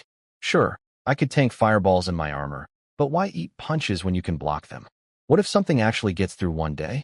Claude charged in the moment the fireballs cleared, glowing with Bound's protective buffs like a holy knight action figure. Once he realized the magic shield could block demon spells, the man became fearless. His soldiers poured in behind him. And there they were, the demon cultists in the flesh. Red skin, twisted horns, definitely not human. Every other time the city had raided a cult site, they only found ash. First time seeing them alive. The cultists shrieked, a metal-on-metal screech that made several soldiers grab their heads in pain. Classic opening move. While the troops were stunned, the cultists fired more spells, all blocked by Bound's shield. Then purple chains erupted from the floor, the same ones I'd fought in Devel, wrapping around soldiers' limbs, sizzling, melting through skin. Screams everywhere. But Claude? Zero effect. The man was already mid-charge, halberd flashing. He skewered a cultist through the chest, lifted the body off the ground on the weapon like a flag, then threw the corpse into another cultist like a bowling ball. Strike. A third cultist launched a fireball. Claude blocked with his shield, and in the split second the explosion created, he hurled his halberd like a javelin. The cultist deflected it with a magic shield and started to jump backward, but Claude had already dropped his shield, drawn his sword, and closed the gap. One silver flash. The horned head spiraled through the air, trailing a red arc. I was watching all of this standing completely still. Here's the thing about having 91 agility. Everything looks like slow motion. It was like watching an action movie at 0.1x speed. I could see every detail, every sword angle, every footwork shift, every tactical decision Claude made. Cool. Yes. Exciting? Not really. It's hard to get pumped when the epic fight scene plays out like a PowerPoint slideshow. When the chains grabbed the soldiers, I almost stepped in, but I caught Bound's calm little smile and subtle nod. We've got this. That quiet confidence, the unspoken trust between two guys who'd been fighting together for decades, hit me differently. First time I'd really felt what teamwork looked like in this world. And Claude's fighting style. This man was an artist. Every move set up the next three. Every strike had a purpose. He could read the battlefield 10 steps ahead. Meanwhile, my combat strategy in Devel was basically run fast, hit hard, break everything. Zero technique. Pure caveman energy. If Claude and I had equal stats, he'd make me look like a toddler swinging a stick. Of course, technique matters less when you can literally one-shot anything, but still, I should probably learn actual combat skills, I thought. If nothing else, it'd help me stop accidentally demolishing buildings every time I swing. After the fight, Claude and Bound examined the ritual room behind the blown-out wall, blood symbols still glowing on the floor, human and animal corpses arranged in patterns. The full horror show. First time they'd seen an intact altar. Every other one had been ashes by the time they arrived. We got here just in time, Bound said, touching the still wet blood. The ritual hadn't started yet. Claude kicked aside a deformed corpse. Low-level cultists, but their coordination could trip up mid-tier fighters easily. Then I dragged my sword in. They both took 3 steps back. Instinct. I swung once. Boom. The altar, half the wall, and a good chunk of ceiling turned into flying rubble. Debris pinged off Bound's hastily raised barrier like hail. Do I need to pay for that? I asked, sword awkwardly stuck in the ground, scratching my helmet. Claude laughed behind his faceplate. These contaminated buildings were going to be demolished anyway. Bound waved away the dust cloud. Though perhaps a warning next time? These old bones can't handle surprises. They exchanged a look. I could practically read their minds. This kid fights like a bulldozer with no driver's license, and he's genuinely embarrassed about it. Definitely not a disguised ancient master. Just a ridiculously overpowered young guy who has no idea what he's doing. Sorry. Still working on controlling my strength, I mumbled. Claude clapped my shoulder plate. Clang. Don't worry about it. I can tell your combat experience is still developing. Once this crisis is over, boom. An explosion from across the city cut him off. Rubble rained from our already ruined ceiling. Other soldiers found another ritual site, Claude said, instantly switching to commander mode. No time for chat. Sir Oleg, you can sense where the cultists are hiding. Go ahead and root them out. Bound and I will handle the other locations and catch up. I nodded. We split up, walking in opposite directions through the settling dust.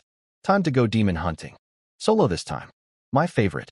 After splitting from Claude and Bound, I followed the nastiest trail of demonic malice to a cluster of connected houses that looked like sleeping monsters in the twilight. Cozy neighborhood. Lovely curb appeal. Definitely full of demon cultists. I walked straight to the leftmost building and kicked the door. Not knocked, kicked. The door rocketed off its hinges, and the instant it flew, blood-red runes lit up all over the doorframe like a Christmas tree from hell. Turns out the cultists had been paying attention. When the city went into lockdown and one of their hideouts went quiet, they figured they were blown. So they booby-trapped the entrance. The entire building exploded into a pillar of fire, turning the house into a very aggressive firework. I walked out of the inferno without a scratch. Armor didn't even get warm. At this point my gear had tanked demon fire, bat venom, and my own cooking disasters. It could handle anything. But before I could move forward, magic walls erupted from the ground on all sides, boxing me in like a rat cage. Then spikes shot out of every wall surface, stabbing at me from every direction. The sound was incredible. Ding, ding, ding, ding. Like someone throwing forks at a church bell. Sparks flew everywhere, but not a single spike pierced through. My armor just stood there taking it like a bored bouncer. I spread my arms and punched both walls simultaneously. The magic barriers shattered like sugar glass. The shockwave kept going, though. Way too far. By the time the dust settled, the entire street looked like someone had run a plow through it. Crap. Overdid it again. I shook out my wrists. Whatever. Kill first, apologize later. I could feel them in the next building over. Multiple sources of malice, all pointed at me like invisible spotlights. They knew I was coming. I walked up to the wall separating us and punched straight through it. My fist went through concrete, through whatever was on the other side, and pop. The head of a cultist who'd been mid-chant exploded like a grape. Didn't even see him. Just felt the resistance change from wall to something softer, and then it was over. Kicked the rest of the wall in. The flying debris turned into a shotgun blast of stone fragments aimed at the room full of cultists. 6 of them raised magic shields simultaneously. These guys were coordinated, way better than the Devel amateurs. They launched spells from 6 different angles and tried the purple chain trick on my feet again. Too slow. Way too slow. I broke the sound barrier. The sonic boom alone knocked dust off every surface in a 2-block radius. When I reappeared, I was already standing among them. What? Where did he scatter? Too late. The first one lost everything below his ribcage before his upper half even realized it was falling. I drew the giant sword mid-movement and swung horizontally through the next 2. The blade didn't slice, it demolished. 2 bodies became 4 pieces, and the wall behind them gained a new doorway. The remaining 3 panicked. They layered magic shields and body enhancement spells, full body reinforcement, muscle density, the works. These were stronger cultists than anything I'd fought before. They could actually buff and defend simultaneously. Impressive. For about half a second, I appeared in front of one of them. His enhanced eyes could actually track me this time, which just meant he got to watch the sword come down in perfect, horrifying clarity. Too fast, he thought. Last thought he ever had. The final 2 were different. Different robes, higher rank. They saw their buddies get shredded and immediately pulled out daggers pulsing with thick, demonic energy. Instead of fighting me, they aimed the blades at their own hearts, trying to sacrifice themselves to complete whatever ritual quota they needed. Not happening. I flickered. The giant sword came down with the weight of a mountain. Both of them turned into paste before the daggers reached their chests. Self-sacrifice denied. I stood there breathing steadily, scanning the area. Quest done? Nope. The malice was still there, still crawling around the air like invisible smoke. Then the paste started moving. The two high-ranking cultists' eyes just liquefied. Their remains began trembling, bubbling, flowing upward like melting wax in reverse. The puddles of meat merged, climbing higher, forming a shape. A tall shape. A very tall shape. I swung my sword through it. The blade passed clean through like cutting fog, hit the rubble behind it, and demolished another wall segment. 0 damage to the forming thing. I jumped back and created distance. Smart move, because the shape was solidifying fast. Features sharpening, limbs growing, horns twisting out of its skull like corkscrews made of bone. Then it roared. The sound hit me like a physical force. Remaining walls toppled. The air itself bent from the heat of its breath. Standing in front of me was a full-blown goat-horned demon, massive, red-skinned, radiating hatred so thick I could taste it. This wasn't a lesser demon or a cultist playing dress-up. This was the real deal. Fire churned in its right palm, then solidified into a weapon, a jagged blade with screaming human skulls hanging from the hilt. An abomination sword. The souls trapped in it were literally wailing. I could hear them. Every single one. The demon charged. Fast. Way faster than anything its size should move. It brought the skull blade down on my head with enough force to split a building in half. I blocked with my giant sword. The impact cracked the earth beneath my feet in a spiderweb pattern 6 meters wide. My boots sank into the ground. I could feel the agony of those trapped souls vibrating through my blade. Their screams rattled my teeth. And the demon wasn't done. While our swords were locked, its left hand was already wrapped in purple-red fire. The surrounding debris spontaneously combusted from the heat alone. It slammed that burning fist directly into my chest plate. Boom. The explosion flattened every remaining structure in the area. Soldiers who'd been running toward the noise froze mid-step, paralyzed by the sight of an actual demon from hell standing in the smoking crater. The demon noticed them. Its eyes lit up with the kind of excitement a cat gets when it spots a mouse. Fresh prey. Soft, squishy, non-armored prey. Then it heard something behind it. Turned around. I was standing there. Completely fine. Armor intact. Not even breathing hard. "You're the strongest thing I've fought so far," I said, rolling my wrist casually. If Claude or Bound had taken that hit, they'd probably be dead. But compared to what you just did to me, that bat monster that broke into my castle months ago was scarier. At least IT gave me a real scare. The demon's pupils shrank to pinpoints. I'd just called it weaker than a bat. To its face. It screamed in rage, flames erupting along its blade, and brought the abomination's sword down with everything it had. White flash. I was behind it. The fire on its blade went out. The weapon itself crumbled to dust. Then the demon's body split apart along a dozen purple lines that appeared simultaneously, like someone had drawn on it with a razor.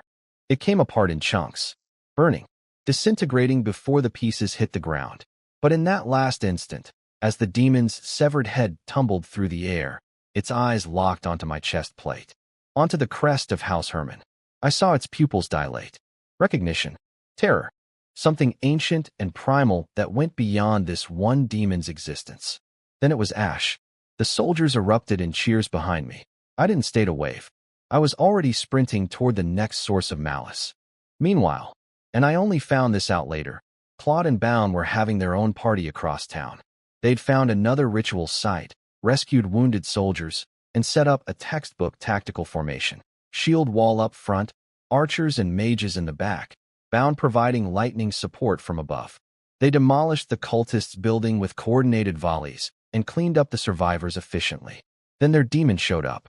Smaller than mine, no special weapon, but still way beyond anything a normal soldier could handle. Swords bounced off its skin like toys. Bound blinded it with a lightning bolt to the eye. Claude used the opening to drive his halberd into the demon's neck, but it didn't go deep enough for a kill shot. The demon swiped its claws. Claude kicked off its chest and backflipped away, pulling the halberd free. Purple blood sprayed everywhere, but the demon barely flinched. Claude touched the lion crest on his armor, slammed his fist against it like he was making a promise, and charged back in. His entire army followed with a battle cry, spreading out to surround the demon while ranged fighters kept it pinned. They were fighting smart. Fighting together. fighting like people who had something to protect. I hoped they'd be okay, because I had 3 more malice signatures blinking in my head like angry GPS markers, and every one of them was getting stronger. While I was off speed blitzing through demon cultists and turning a goat horn nightmare into confetti, Claude and Bound were having their own epic showdown across town. I only got the full story later, but honestly, those two were impressive. Their demon was smaller than mine. No fancy skull sword, no dramatic entrance speech, but it was still a full-blown hellspawn that could shrug off regular weapons like mosquito bites. Swords bounced off its skin making sparks, but 0 damage. The kind of enemy that makes normal soldiers rethink their career choices real fast. But Claude's army wasn't normal. They fought like they'd been drilling for this their entire lives. The frontline soldiers charged at the demon, then stopped dead right in front of it. The demon's momentum carried it forward, stumbling, and the flanking squad unleashed a blizzard of steel from the side. Each individual hit was basically a scratch, but dozens of blades hammering the same spot over and over finally tore through the demon's skin. Death by 1,000 cuts. Literally. The demon roared and swept its claws. The soldiers pulled back like a retreating wave, perfectly timed, not a single casualty, and another squad hit from the opposite direction. They were playing hot potato with the demon and winning. Back and forth, keeping it off balance, never letting it focus on one group long enough to kill anyone. Meanwhile, Bound was floating in the air. Yes, floating. Eyes closed, robes whipping in magical wind, staff raised overhead blazing with light, so bright it hurt to look at. The mages behind him were channeling all their power into his staff, like he was a magical battery being supercharged. The old man was cooking up something massive. The demon felt it. Even hellspawn have survival instincts. It screamed so hard it knocked the surrounding soldiers back, then charged straight at Bound like a freight train aimed at a floating old man. "Don't let it through," Claude roared. And then he did something I didn't know he could do. He held his halberd across his chest, gripped tight, and his entire body erupted in crimson light. Not magic in the traditional sense, more like he was burning his own life force as fuel. Red afterimages trailed behind his movements. He became a comet. He was fast, way faster than before. The demon's claw swipe hadn't even reached him when Claude was already inside its guard, halberd driving deep into its chest. The impact knocked the demon back 2 full steps. Claude's red aura flowed into the weapon, pushing it deeper. Sqelch. Half the halberd buried in demon flesh. But it wasn't enough for a kill. The demon grabbed the halberd shaft with one claw and raised the other to smash Claude into paste. Golden chains exploded from the ground. Bound's work, even while charging his ultimate attack, and locked the demon's wrist in place. Then the soldiers charged with spears. All of them, aiming for the wound Claude had made. They drove their weapons into that single opening and pushed, screaming in unison, shoving the massive demon backward by sheer force of will and numbers. Grown men against a creature from hell, and they were moving it. Teamwork. Up above, Bound's light had compressed into something terrifying. A miniature sun sitting on top of his staff, collapsing inward, getting denser and brighter. His bloodshot eyes snapped open. Claude kicked off the demon's chest, backflipped away. The soldiers scattered like a choreographed dance troupe. Everyone knew the signal. Bound swung his staff. The sunball elongated into a massive spear of pure holy light, radiant, blinding, humming with enough energy to level a building. It flew straight and true, punching directly into the wound Claude had carved open.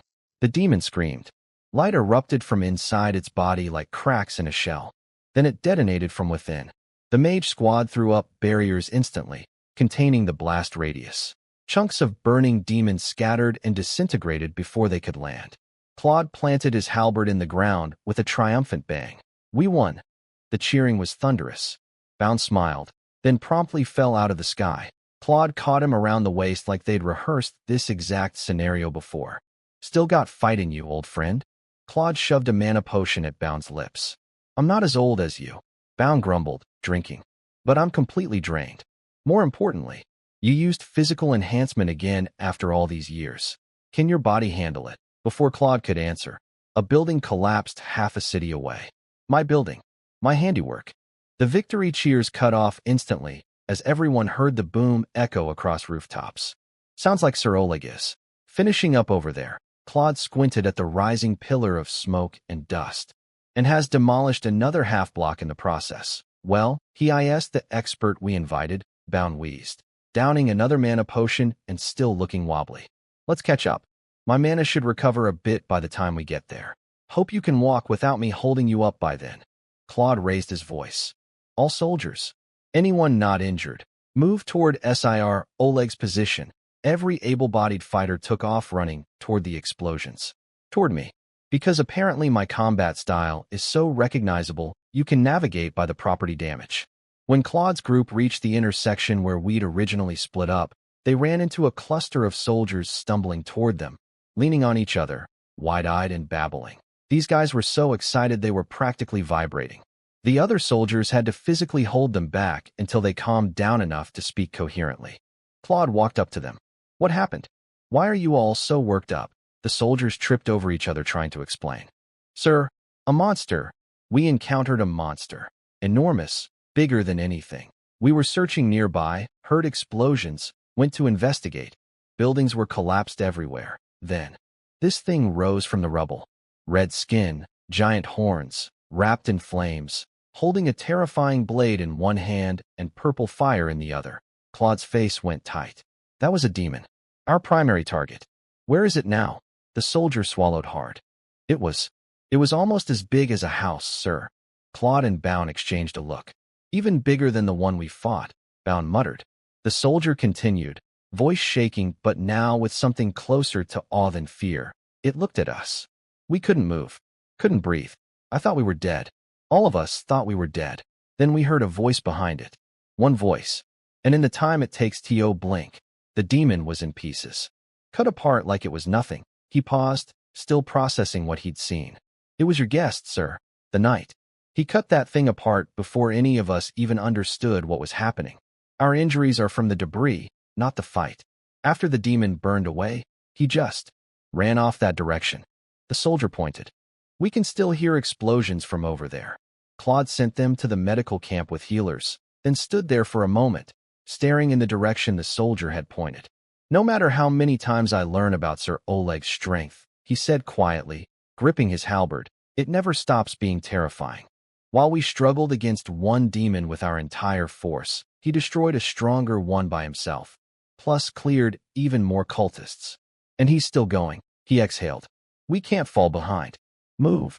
They ran toward me. By the time they arrived, I was standing in yet another landscape of rubble, demon blood evaporating off my sword in purple steam. I'd cleared another cultist nest after the big demon fight.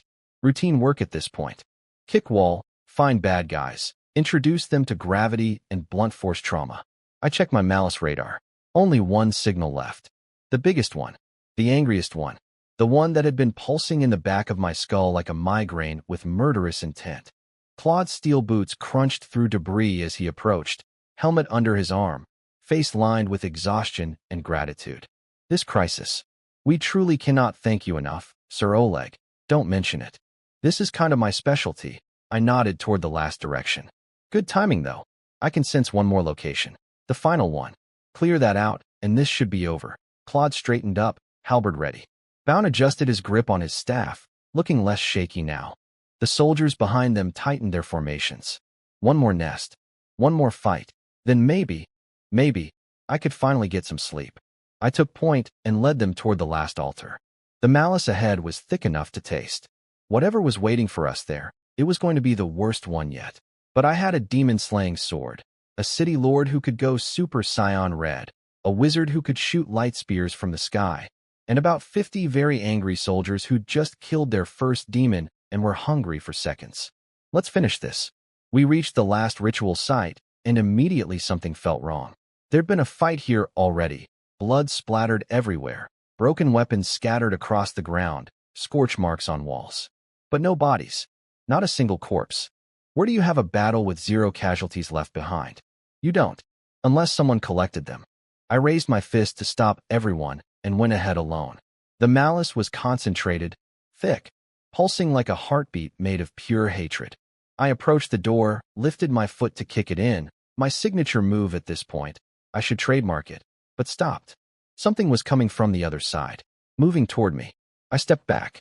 The door opened on its own. Slowly, dramatically, like whoever was inside had been rehearsing this entrance. Out walked a cultist, but not like the others. This one wore the same fancy robes as the two high-rankers whose bodies had merged into that goat demon earlier, except his head had actual demon horns growing out of it. Not a costume. Real, dark red, blood-gleaming horns poking through his hood. This guy was half-converted. The boss cultist. The one running the whole show. "Welcome, esteemed guests," he said, and his voice was like someone dragging a rusty nail across a chalkboard made of other, smaller chalkboards. "We've been expecting you."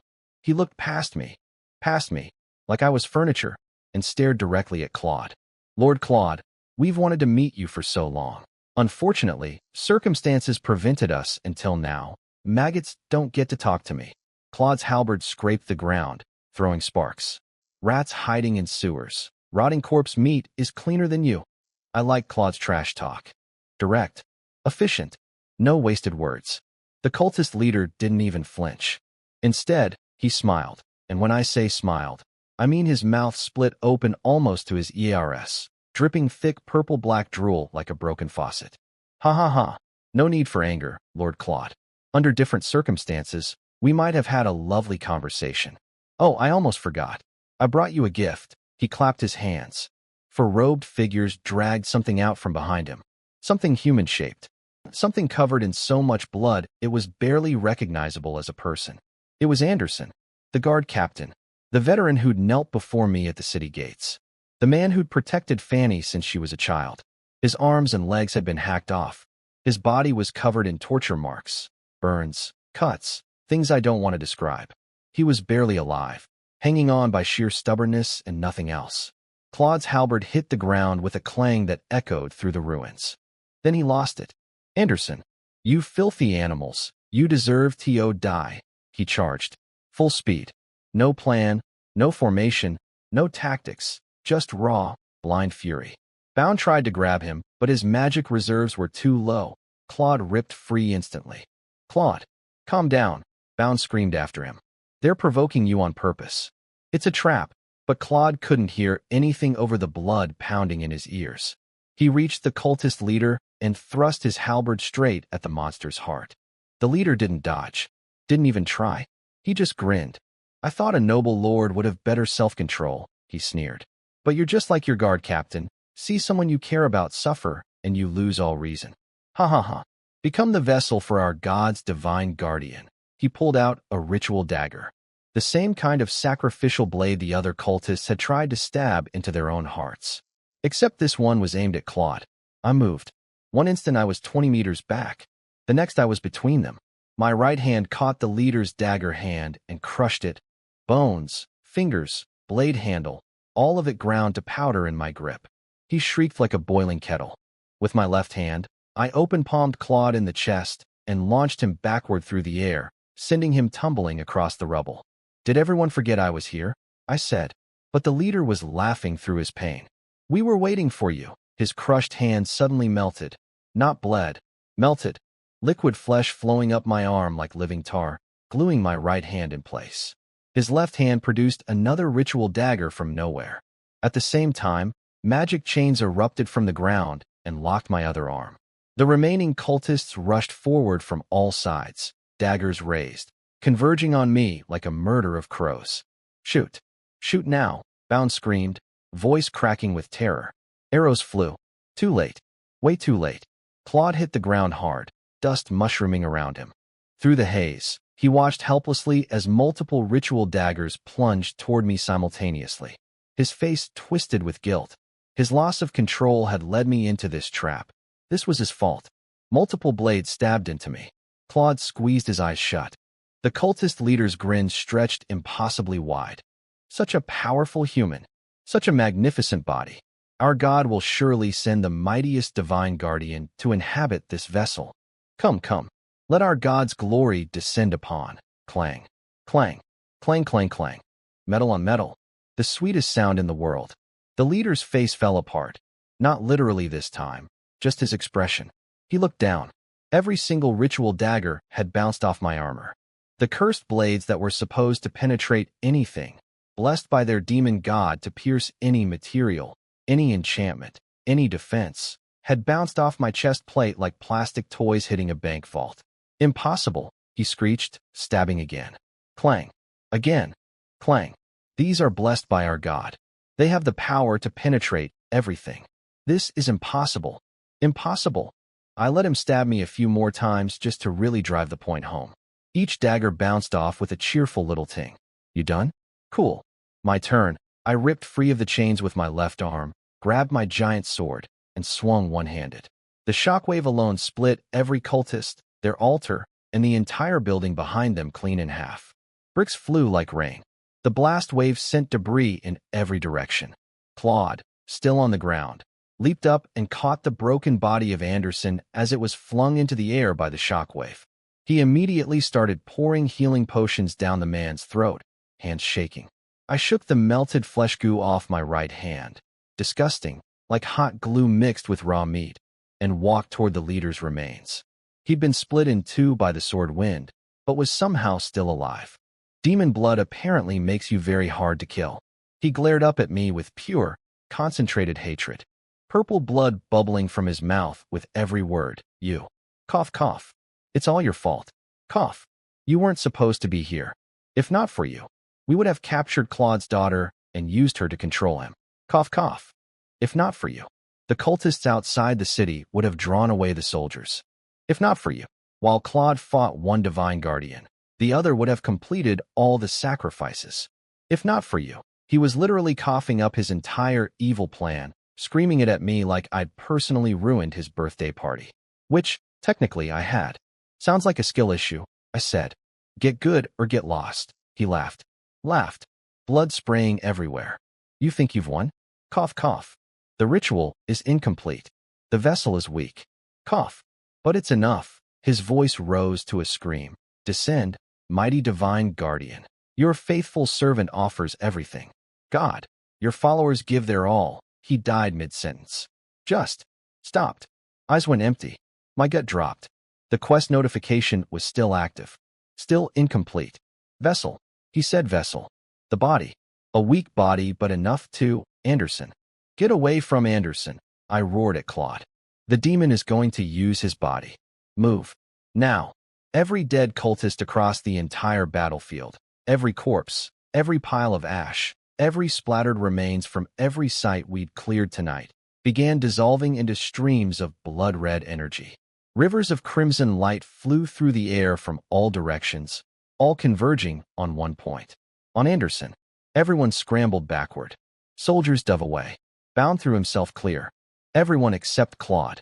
Claude was still holding Anderson. Still pouring potions. Still refusing to let go.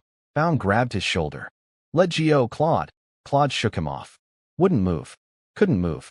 40 years of loyalty pinning him to the spot. Then Anderson's remaining eye opened. The right one. The only one that wasn't a bloody socket.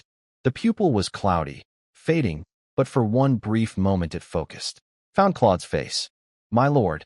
Anderson's voice was barely a whisper, a dying man's last breath-given sound. Please go. I'm sorry. I've disappointed you. Claude broke. The unshakable lord of Malaga, the man who'd stared down demons without blinking. He started crying. Right there. Holding his oldest friend in the middle of a war zone. No. You don't get to leave. His voice cracked like glass. You followed me for almost 30 years. You promised you'd follow me until death. You said that. You said that. He was choking on his own words now. And Fanny, you raised her too. I was always busy with the city, always working, and you were the one there for her. If you leave, how heartbroken will she be? How could I ever be disappointed in you? The old friends who started this journey with me, there are almost none left. You don't get to go. Purple-black veins started crawling across Anderson's skin like cracks in ice. The blood energy streams were reaching him, seeping in. Bound's teleportation spell fired, silver light shoving Claude back by force. And in that final second, Anderson, a man with zero magical talent, a pure warrior his entire life, somehow cast a spell. He bit through his own tongue, and the pain and blood fueled something raw and desperate. A burst of force that pushed Claude away. Anderson screamed his last words at the sky. Tell the young lady I'm sorry. I can't be by her side anymore. And forgive me, my lord. I can't follow you any further. Sir Oleg, please kill me quickly. Don't let me become a disaster." Then his eyes went blank.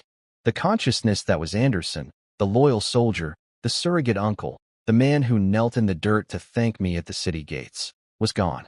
The blood energy swallowed him whole. His body began to swell, to inflate, to transform.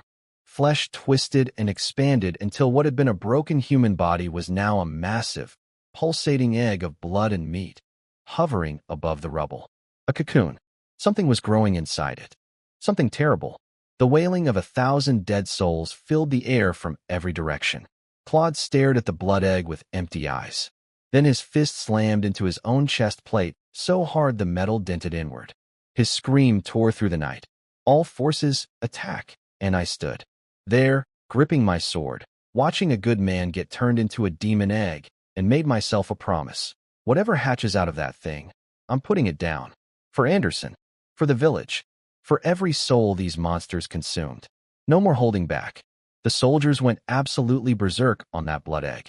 Swords, spears, arrows, magic, everything they had, all at once, nonstop. And it did nothing. Every slash healed instantly. Every spell got absorbed like the egg was drinking it. The wounds closed before the blades even pulled away. The thing was literally eating our attacks for breakfast and using them as fuel to grow faster. Thump thump, thump thump. It had a heartbeat now. A massive, room-shaking pulse that made the rubble dance with every beat. Blood vessel patterns glowed across its surface like some kind of disgusting nightlight. Everyone could see the shape inside getting bigger, twisting, forming limbs and horns and things that should not exist. And we were helping it by attacking. I tried my sword. The blade went straight through the egg like cutting smoke. Same thing that happened when the goat demon was forming earlier. The egg existed in some halfway dimension, partially in reality and partially somewhere else. It could choose to be solid when it wanted to absorb energy, and intangible when we tried to hurt it. Completely unfair game mechanics. No amount of hitting would work until whatever was inside finished cooking and fully entered our reality. "Fall back," I shouted, body-checking a couple of stubborn soldiers who refused to stop swinging. My sword split the ground in front of them as a warning. Cracks spreading all the way to the egg's base, which promptly healed itself. Even damaging the ground around it was pointless. The stored energy repaired everything automatically. "Our attacks aren't just failing," I muttered, gripping my sword handle. "They're literally making it stronger and helping it heal." Then I heard arguing behind me. Claude had gone full berserker mode again. His eyes were bloodshot, veins bulging, and that crimson body enhancement aura was firing up across his body for the second time tonight. He was going to charge the egg and try to destroy it through sheer willpower. The same technique that Bound had warned could kill him because his body was too old to handle it. "Claude, are you insane?" Bound grabbed his arm, digging fingers into the gaps of his armor. "Your body can't take this. You're not the young man you used to be. Stop forcing magic through yourself." Blood was already leaking from the corners of Claude's mouth. He didn't stop. "I know. But if we don't destroy this thing before it hatches, more people will die. I can't just stand here and watch. Enough." I threw my giant sword. It spun through the air and slammed into the ground half an inch in front of Claude's face, close enough to shave his eyebrows. The impact shockwave cut through his crimson aura and forced his body to stop mid-charge. I was at his side in a blink, grabbed his trembling shoulder plate, looked him dead in the eyes through my visor. Dying heroically doesn't suit a commander. And it definitely doesn't suit a father. My voice came out harder than I intended. "Your daughter already lost 2 people she loved tonight. You want to make it 3? Think about Fanny. Calm down." Then I slapped him. I used the absolute minimum force I could manage. The gentlest, most carefully controlled slap I'd ever delivered in my life. His helmet rocketed off his head and bounced across the ground like a tin can. Okay, so my minimum force needs work. Claude hit the ground flat on his back, staring up at the sky. And something changed in his eyes. The blind rage drained away. For a moment, he seemed to see something up there, something nobody else could see. His expression softened. His breathing slowed.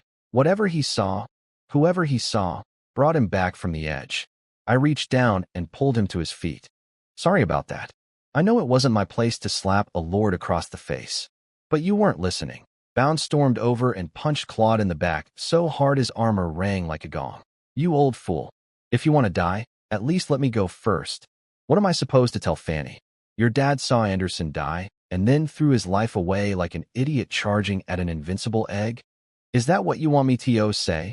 Claude looked at Bound's furious, worried face. Looked at the young soldiers around him. Kids, some of them, gripping their weapons with shaking hands, but still waiting for his orders. Still trusting him. Then he looked toward the castle keep, where the first rays of dawn were piercing through the clouds, where Fanny was waiting. The silence stretched. Only the wet, rhythmic thump of the blood egg filled the gap. Finally Claude spoke. Sorry, I worried everyone. He closed his eyes, exhaled a lifetime of grief in one breath. I'm getting old. When he opened them again, the Lord was back. Not the raging berserker, the leader. He unclasped the lion medallion from his chest and held it out to me. Sir Oleg, you're the only expert on these creatures we have. I'm placing full command authority in your hands. Malaga's fate is yours. I literally pointed at myself in confusion. Me? Command? I've never led anything. I can't be responsible for soldiers' lives. I've never even had a team before. I've been alone in a castle talking to spiders for months. I can't. Claude just smiled at me. Didn't argue. Didn't explain. Just stood there with that calm, trusting expression. Fine. I sighed so hard my visor fogged up. I have a plan. It's not a great plan. It's barely a plan. But it's what I've got. I turned to address everyone.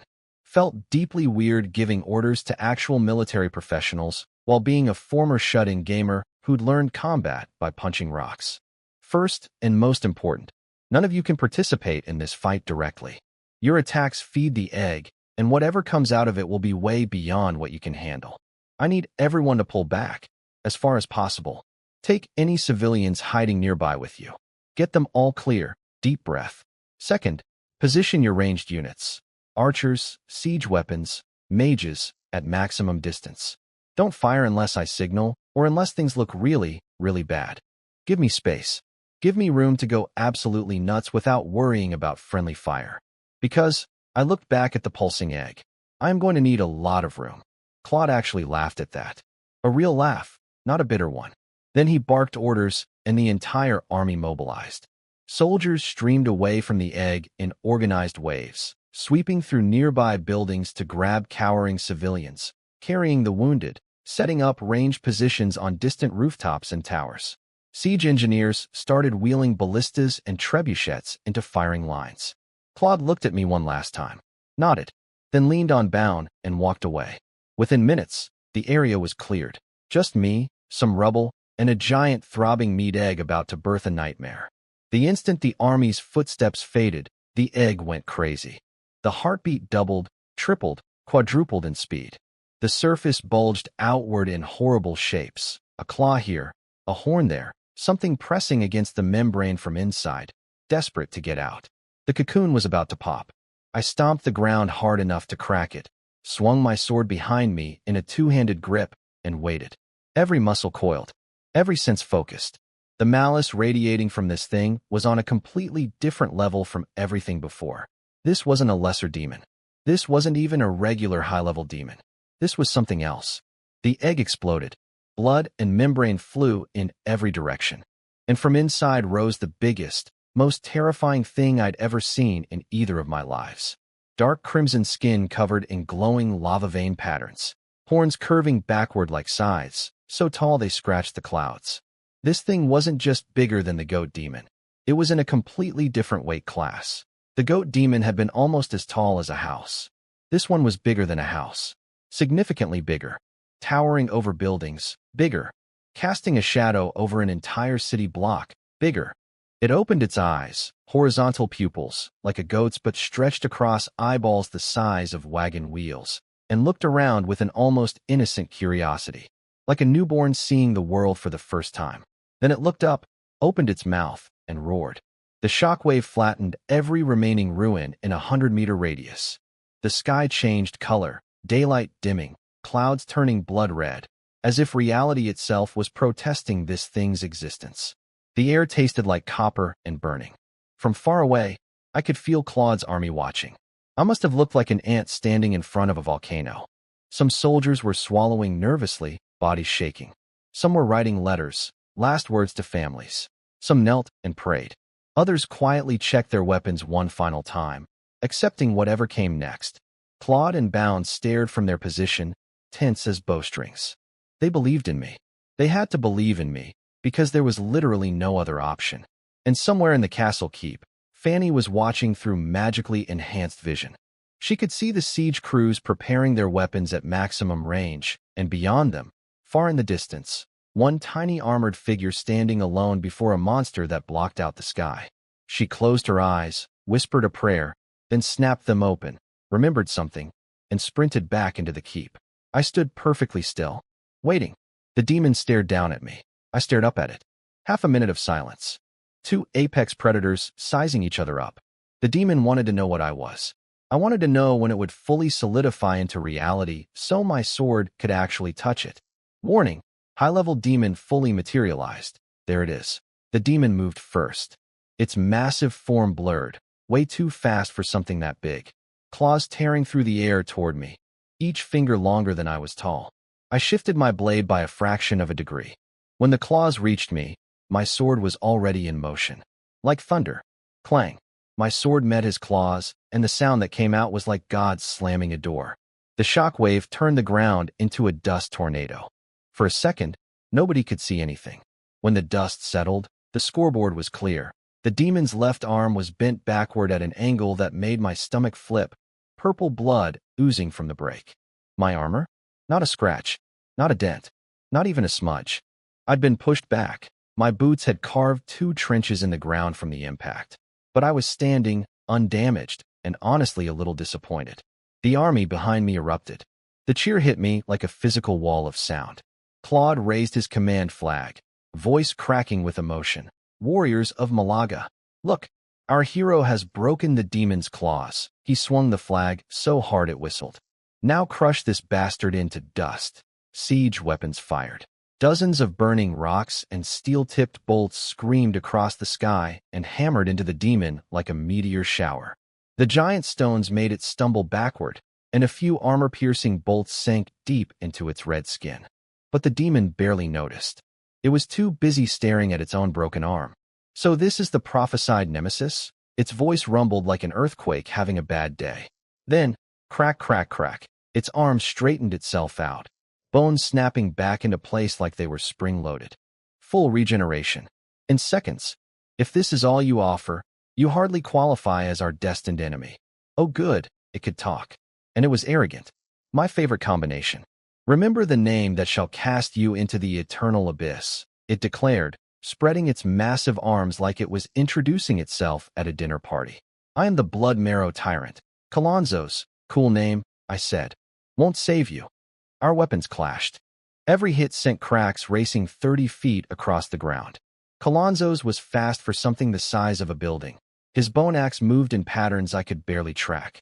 Vertical cleaves aimed at splitting me skull to pelvis, sneaky low sweeps trying to take my legs, feints that shifted into real attacks mid-swing. The guy had actual combat technique, not just brute force. But here's the thing, he never landed a single hit. Not one. Every axe swing met my sword. Every trick got read. Every feint got called. I blocked everything. I was retreating, though, step by step, giving ground with each exchange. Not because I had to, because I was thinking. This demon was strong. Absolutely. His regeneration was insane. But his raw offensive power? I'd felt worse from that bat that broke into my castle months ago. Kalonzo's had fancy moves and terrifying aesthetics. But in terms of pure, can you actually hurt me, danger? He was inside my handling range. So why was I playing defense? Partly to study his patterns. Claude's fighting style had taught me that rushing in like a bulldozer wasn't always optimal. Sometimes you learn more by watching. And partly because something he'd said caught my attention. Prophesied nemesis. Destined enemy. He recognized the Herman bloodline. The crest on my armor meant something to demons on a fundamental level. This wasn't random. There was history here, deep history, and Kalonzo's was practically narrating it for me. Coward, Kalonzo's roared, mistaking my tactical patience for weakness. His horizontal pupils blazed with contempt. Does the last Herman hide inside his iron shell? Die here with your pathetic prophecy. He leaped backward, His hooves cratered the ground on landing, and his axe burst into purple flames so intense the surrounding rubble melted into glowing red puddles. The heat distortion made the air shimmer and warp. Even Claude, watching from hundreds of meters away, had to shield his face behind his arm, and that was just the residual energy. The leftovers. The splash zone. From their distant vantage point, the soldiers watched me getting pushed back step after step by a flaming demon 3 times my height, and they were losing it. Sir Oleg, you can do it. Don't lose. You're our hero. He'll win. He has to win. Claude and Bound, though. Those 2 old foxes noticed what nobody else did. Through the entire exchange, I hadn't taken a single clean hit. Every attack was blocked or deflected. The demon looked dominant, but it wasn't actually winning. I was choosing to retreat. The question was why. Then Colonzo's went nuclear. His flaming axe warped the space around it, literally bent the air, and his massive body flickered behind me. Teleportation? No, just raw speed. The axe came down on my back wrapped in enough purple hellfire to melt a castle. Die. The flame pillar that erupted punched through the clouds. The explosion turned night into day for a split second, then plunged everything into darkness. The shockwave knocked soldiers off their feet half a city away. Dust and debris mushroomed into the sky like a volcanic eruption. When it cleared, there was a crater where I'd been standing. A massive crater, deep enough that you couldn't see the bottom. Just a smoking hole in the earth like a meteor had hit. Silence. Total, horrifying silence. Then the screaming started. He's gone. A soldier collapsed to his knees. We lost. It's over. Everything's over. Our homes, our families, everything. Another one dropped his weapon like it weighed 1,000 pounds. The clatter of abandoned steel spread through the ranks like a disease. Colonzo's turned away from the crater and faced the army. His grin was obscene, a canyon of teeth splitting his massive face. Prepare for the coming of my kind, little piggies. Tremble. Flee. Let your brains decorate our arrival ceremony. We shall. Meanwhile, soldiers were breaking down everywhere. Some wrote final letters with trembling hands. Some prayed. One guy, I later learned his name was Orvi, threw his spear on the ground and sat there shaking, completely hollow. Claude walked over to him. Knelt down. I remember you, Orvi. That spear you just threw away. Anderson gave it to you. After that battle where everyone else died and you kept fighting with broken armor and a snapped blade, biting chunks out of the enemy because you had nothing left to swing. Anderson honored your spirit by giving you his own weapon. And now you drop it. Orvi picked up the spear with shaking hands. But we don't have any chance of winning. Claude stood up and laughed. Not bitterly, genuinely, loudly, almost maniacally. Huh. Did our ancestors have a chance when they fought monster hordes with wooden clubs and rocks? He raised his halberd and pointed it at Colonzo's distant silhouette. As long as one person from Malaga holds a weapon, this is human territory. The soldiers' morale steadied. Not soared, steadied. They gripped their weapons again, straightened their backs. But Claude knew the truth. Courage wouldn't kill a demon. All the bravery in the world wouldn't scratch that regenerating red skin. He looked one last time at the castle keep, where a light still burned in Fanny's window. He dropped his visor, locked eyes with Bound through the slit. They both understood. This was the end. They were going to charge a demon they couldn't hurt and die fighting because that's what warriors do. Follow me into the final battle, Claude roared. The army screamed back with everything they had left. Colonzo sneered at the approaching army like a cat watching ants march toward it. How amusing. Insects struggling too. A sound cut him off. A deep, resonant HUMM from behind him. From the crater. From the impossible hole his ultimate attack had carved into the earth. He spun around. His horizontal pupils dilated. Something was coming up. A spinning object erupted from the crater, trailing a cone of compressed air. My giant sword, hurled with so much force it arrived faster than sound. Colonzo's barely got his axe up in time. The collision sprayed sparks like a welding torch, but the force behind it. His eyes went wide. His arms shook. His axe was batted aside like a toy. The sword kept going and slammed into his chest. His ribcage caved in. The demon's enormous body launched backward like it had been hit by a freight train. He flew. Actually flew. Smashing through building after building, his body carving a trench through the city block before finally stopping in a pile of rubble 200 meters away. My sword buried itself in the ground at the crater's edge, the impact sending spiderweb cracks 10 meters in every direction. Cough. Colonzo's vomited purple blood, his caved-in chest slowly rebuilding itself as he stared at the crater with an expression I'd never seen on a demon before. Fear. I climbed out of the hole. Calmly. Slowly. Like I was stepping out of a swimming pool after a casual dip. Completely unharmed. Armor perfect. Not a burn mark. Not a scrape. Nothing. Colonzo's eyes went so wide his pupils nearly disappeared. This is impossible. Even your ancestor would have been wounded by that attack. How did you? Your attack. I interrupted, brushing dust off my shoulder plate. Let's talk about that. In terms of raw power, sure, it was the strongest thing I've encountered so far. I'll give you that. But the problem is, I cracked my neck. You blasted me into a hole so deep it took me forever to climb back out. Very annoying.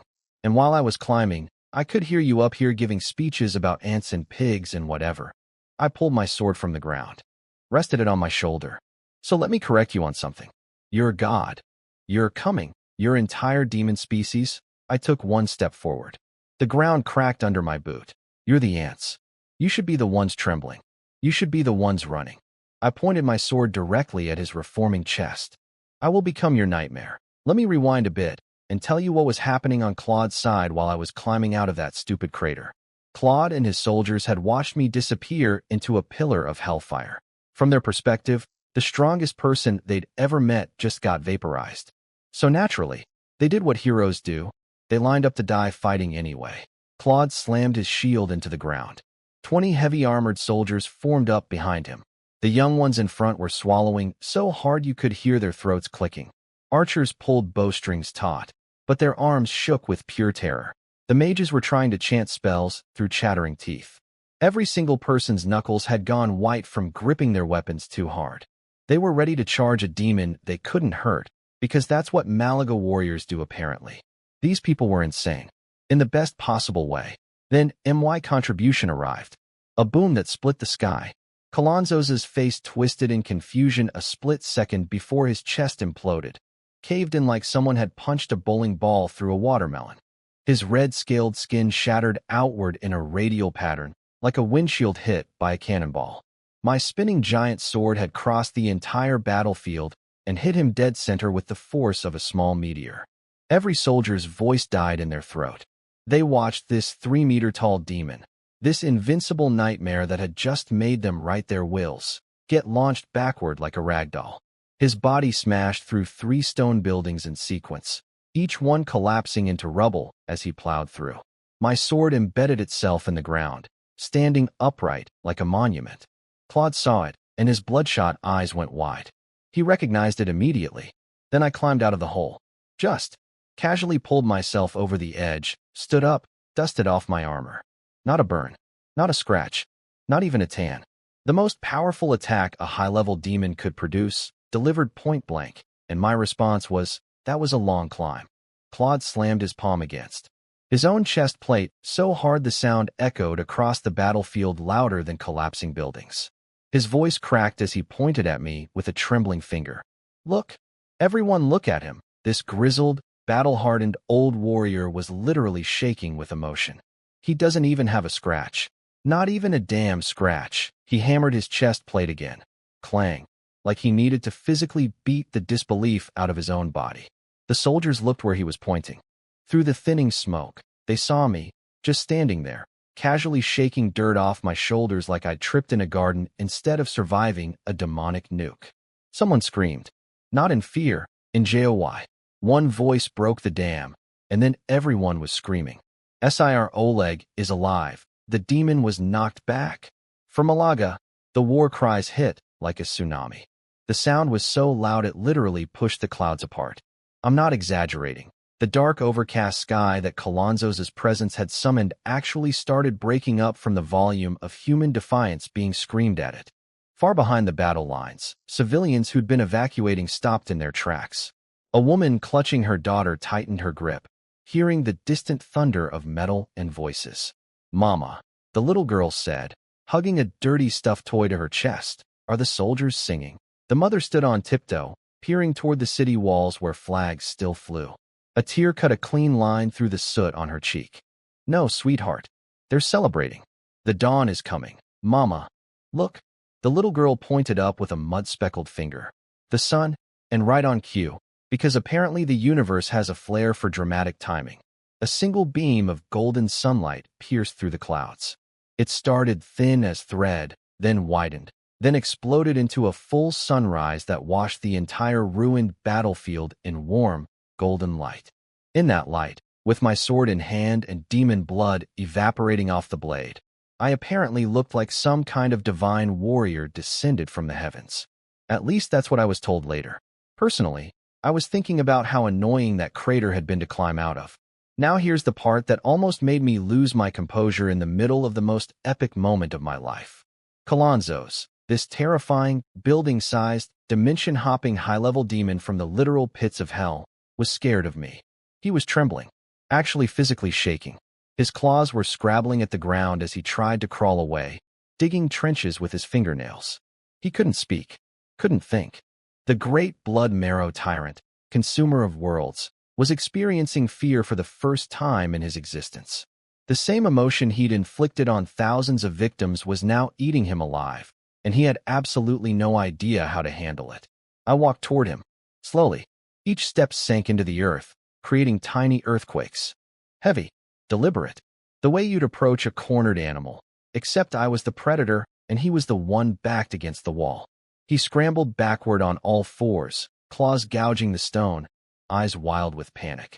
Then he noticed his chest had fully regenerated. The fear drained from his face. He stopped crawling, stood up, and just like that, embarrassment replaced terror, which immediately got replaced by rage.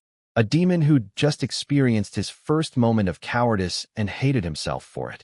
He turned to face me. His voice came out low, controlled, simmering. I admit, you are no insect. You truly deserve the title of our destined enemy.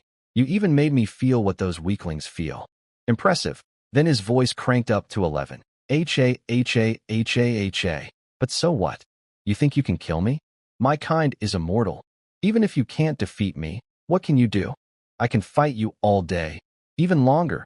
Two things happened in my brain simultaneously. First, I can fight you all day. Where had I heard that before? That was basically a League of Legends champion quote. Was this demon secretly a gamer? Was there a rift in hell? Second, I can do this all day. Wait, no, that was Captain America.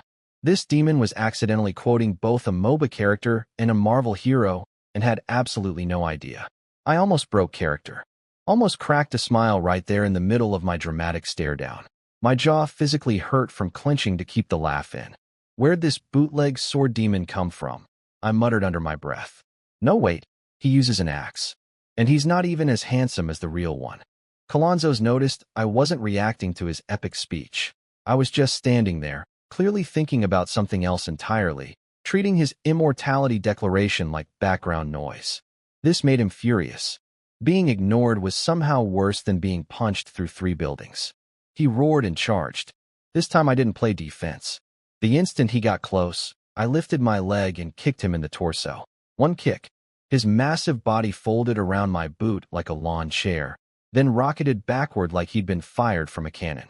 3-meter-tall demon, flying through the air, limbs flailing, looking absolutely ridiculous. Before he even landed, I was already swinging. Horizontal slash, clean and fast. The giant sword passed through his midsection with almost no resistance, like cutting warm butter with a hot knife. His body separated into 2 perfectly divided halves. Top half went one direction. Bottom half went the other. Purple blood sprayed in a beautiful arc that caught the morning sunlight and honestly looked kind of pretty in a horrifying way.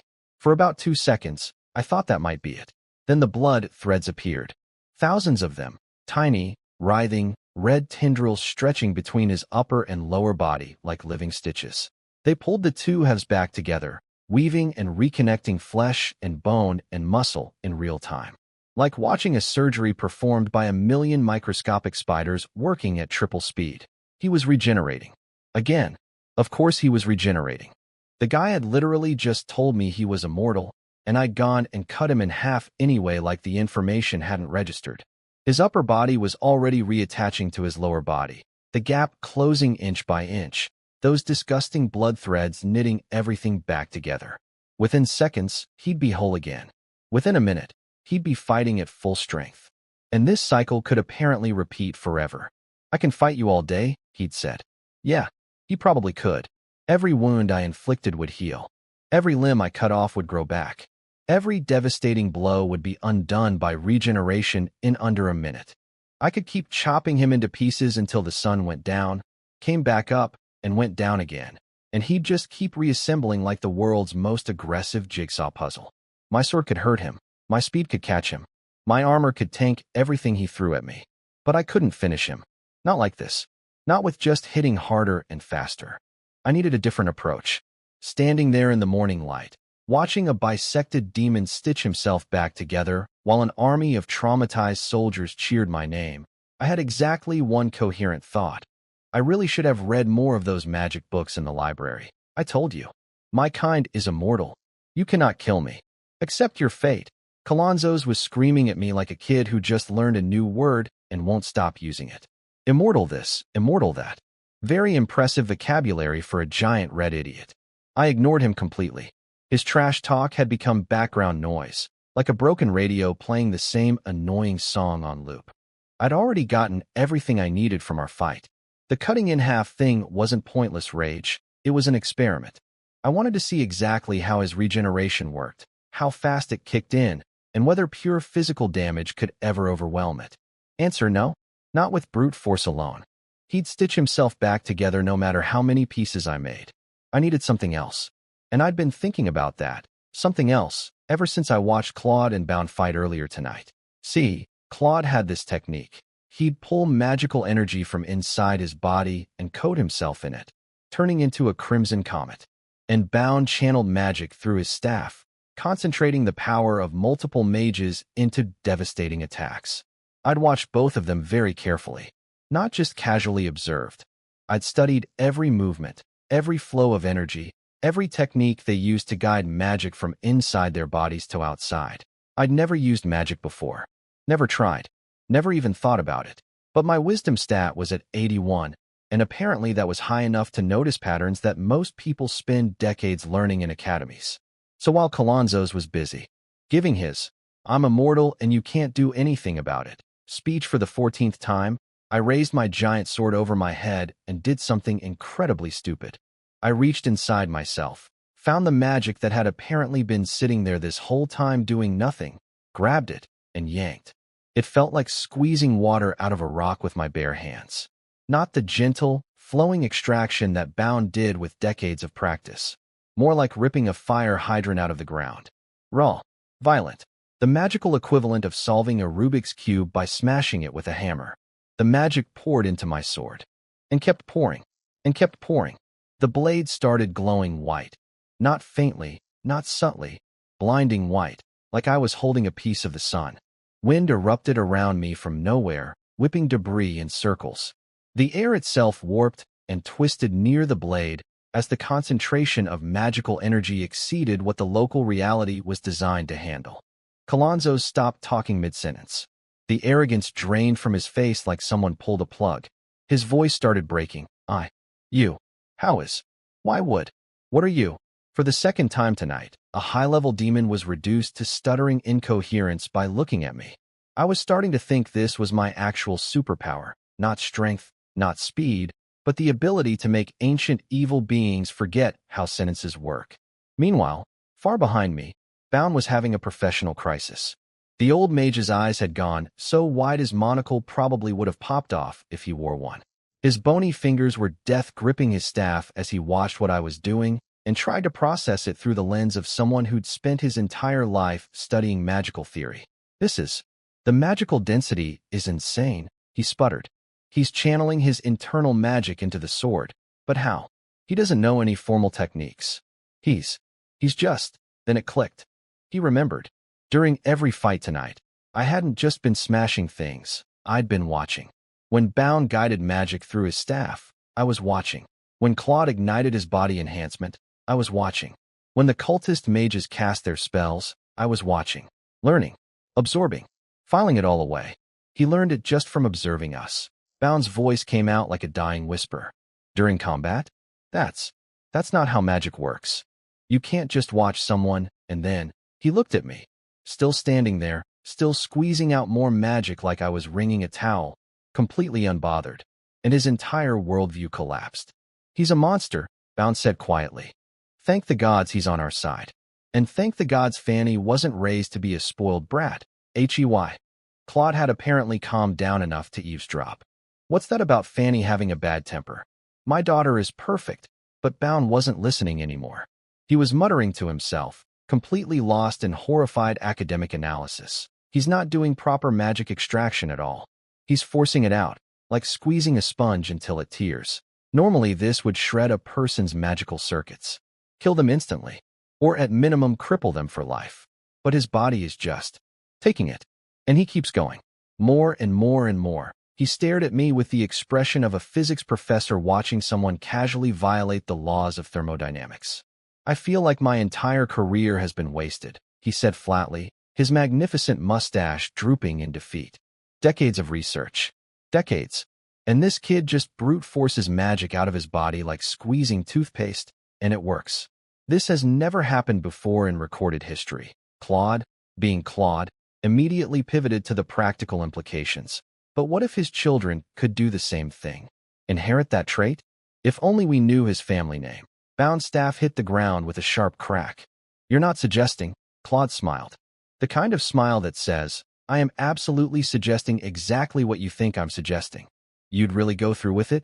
Bound's voice dropped low. What choice do I have? Claude looked down at his own arms, thinner than they used to be, scarred, aging. My body is failing. I don't know how many years I have left. Fanny needs someone to protect her. His voice went rough, especially after that ambush. She's still not strong enough to face this world's cruelty alone. And Oleg is honest, powerful, young, brave, saved my daughter's life, saved the entire city multiple times, and doesn't have any of the usual noble arrogance. He paused. I just need to find out if he's already married. Wait. Hold on. Were these two old men matchmaking me with Fanny right now? In the middle of a demon battle? While I was literally charging up a magic nuke. I obviously couldn't hear their conversation at the time. I was told about it later, but seriously. Claude was out here planning his daughter's wedding while a high-level demon was trying to destroy his city. The man had his priorities sorted in the most chaotic order possible, and somehow I respected it. Bound sighed so hard his entire body deflated. Fanny is going to be furious. That girl has hated people making decisions for her since she was 5. Important things she'll accept, but personal choices? Once she decides something, a charging bull couldn't change her mind. She's exactly like her mother in that way. The old mage's eyes went distant for a moment, remembering someone, maybe. A student, a friend, someone long gone. Claude's iron composure softened. His armored shoulders sagged slightly. I know. If my body were still what it was 20 years ago, if Fanny were already strong enough to stand on her own, what father wants to hand his daughter to someone else? But reality doesn't care about what fathers want. Then he laughed, loud, sudden, tinged with bitterness. At least we're both still alive. That's enough for now. He clapped Bound on the shoulder hard enough to rattle the old man's teeth. His gaze drifted to me, eyes going gentle. Besides, I've seen how Fanny looks at him. Those eyes stopped being grateful a long time ago. Every time she mentions his name, her face lights up like your staff crystal. Don't argue with me, old bachelor. I'm the one who's been married. Bound, catching a stray bullet he didn't ask for, turned the color of a thundercloud. Just don't come crying to me when she finds out. Claude's smile faded. He stared toward the castle keep, sunset stretching his shadow into something long and thin and tired. Every dent and scratch on his armor caught the light. That's exactly why I need to find someone worthy while I can still swing a sword. Before it's too late. Heavy stuff. Beautiful stuff. The kind of father's love that hurts to hear about. But back to me and the giant glowing sword. My blade was now completely wrapped in solid white magic. Not glowing with light, it was light. A sword-shaped piece of pure concentrated magical energy, so dense that the space around it was visibly bending. Looking at it probably would have given a normal person a migraine. And in my head, one extremely dangerous thought surfaced. Can I do Excalibur? Like actually? Saber's noble phantasm. Am I about to go full Fate/Stay Night right now? I considered it for exactly half a second. Then I imagined the beam going through Colonzo's, through the buildings behind him, through the city walls, through the farmland beyond, and possibly carving a canyon across the continent. Yeah, no. The goal is to save Malaga, not accidentally delete it from the map. Gonna need to aim carefully. Or better yet, find a way to deliver this energy at point-blank range. As for Colonzo's, the great blood marrow tyrant, the immortal terror of the abyss, the demon who 5 minutes ago was giving speeches about eternal darkness and the coming of his species, he was trying to run. Full-blown panic mode. Scrambling, clawing at the air, desperately trying to tear open a portal back to hell. Except the summoning ritual was a one-way ticket. It could bring demons into the world but couldn't send them back. The magical equivalent of a flight with no return booking. The realization hit him like a truck. He was stuck here, in this world, with me. And I was walking toward him holding a sword made of concentrated, everything you've ever feared. His regret was almost tangible. I could practically hear his internal monologue. Why did I volunteer for this assignment? Why did I push to the front of the line when they were picking who got summoned? Why didn't I let Steve from accounting take this one? Too late for buyer's remorse, buddy. I was coming. Colonzo's ran. The great blood marrow tyrant, the immortal terror of hell, the demon who'd been giving speeches about crushing humanity like insects 5 minutes ago, was running away from me like a kid who just broke a window. And he wasn't even good at it. The idiot was so massive he couldn't fit inside buildings. He tried. I literally watched a 3-meter-tall demon attempt to hide behind a house that was shorter than he was, his horns and shoulders sticking out like a toddler hiding behind a curtain with their feet showing. His own terrifying body, the thing that was supposed to make mortals wet themselves in fear, was now his biggest problem. Too big to hide. Too big to squeeze through alleys. Too big to do anything except keep running in a straight line while I walked behind him, holding a sword made of condensed death. He was hundreds of meters ahead of me now. Didn't matter. I could feel his panic like a scent trail. And I could tell from the way he kept glancing back that he could feel me. That prickling at the back of his neck, that instinct screaming, the thing behind you is going to kill you, and there is nothing in any dimension that will stop it. I shifted my grip. Right hand normal, left hand reversed. Pulled the sword back to my hip in a drawing stance. The blade hummed, a low, bone-deep vibration that made the air itself feel nervous. Then I launched. My legs hit the ground like pistons. The shockwave ripped through everything on either side of my path. Walls crumbling, debris flying, dust tornadoes spiraling in my wake. I covered hundreds of meters in a heartbeat and blew past Colonzo's. My boots threw sparks as I skidded to a stop directly in front of him. He couldn't brake. 3-meter-tall demon running full speed. And suddenly there's a wall of armored human in his path. His own momentum slammed him straight into me, specifically into the pommel of my sword, which I'd positioned right at chest height. Crack. His sternum collapsed inward again, spiderweb fractures radiating outward. His body crumpled around the impact point and then launched skyward from the force, shrieking through the air, friction making him whistle like a kettle. I looked up, tracked his trajectory, bent my knees. What happened next is going to sound made up. I know how it sounds. I was there, and even I think it sounds like anime nonsense. But here we go. I swung the sword upward in a drawing/motion, from hip to sky in one continuous arc. The blade left an afterimage so persistent it hung in the air like a scar in reality. And from the edge of the sword, all the magic I'd been brutally squeezing out of my body for the last several minutes released. A beam of pure white energy erupted from the blade and screamed upward. It was beautiful. It was terrifying. The air along its path didn't just get hot. It literally warped, bending light like a heat mirage on steroids. Everything within 50 meters of the beam's trajectory went white. The ground beneath it cracked. Buildings nearby that had somehow survived everything else tonight finally gave up and fell over. Colonzo's was flailing in midair like a cat thrown into a swimming pool. He saw it coming, tried to dodge by swimming through the air with his limbs, which, for the record, does not work outside of cartoons. His pupils shrank to needle points. His mouth moved, trying to beg, trying to curse. Didn't matter. The beam was faster than sound. The white light hit him dead center and split him vertically, from crown to crotch, perfectly down the middle. Two symmetrical halves of demon separated in midair with surgical precision. The cut surfaces were so clean and flat they looked polished. The beam kept going past him, up through the clouds, tearing a visible gash in the overcast sky, letting blue heaven peek through the wound. I just accidentally gave the sky a haircut. Sorry about that. Now, normally this is where Colonzo's would start stitching himself back together. His internal meat threads would bridge the gap, his organs would wriggle back into position, and 30 seconds later, he'd be whole and talking trash again. Not this time. The magic I'd infused into the strike was clinging to his wound surfaces. White flames danced along every exposed inch of demon flesh, and every time a blood thread tried to reach across and reconnect the two halves, sizzle, it evaporated on contact. Like touching a hot stove. The regeneration was trying. It was desperately trying. Blood vessels extended, got burned away. Tissue formed, got incinerated. His healing factor was fighting my magic in real time, and my magic was winning. Regeneration? Meet anti-healing. I basically invented a cauterization spell by accident. Turns out when you shove enough raw magic into a wound, nothing can grow back. Who needs medical knowledge when you have violence?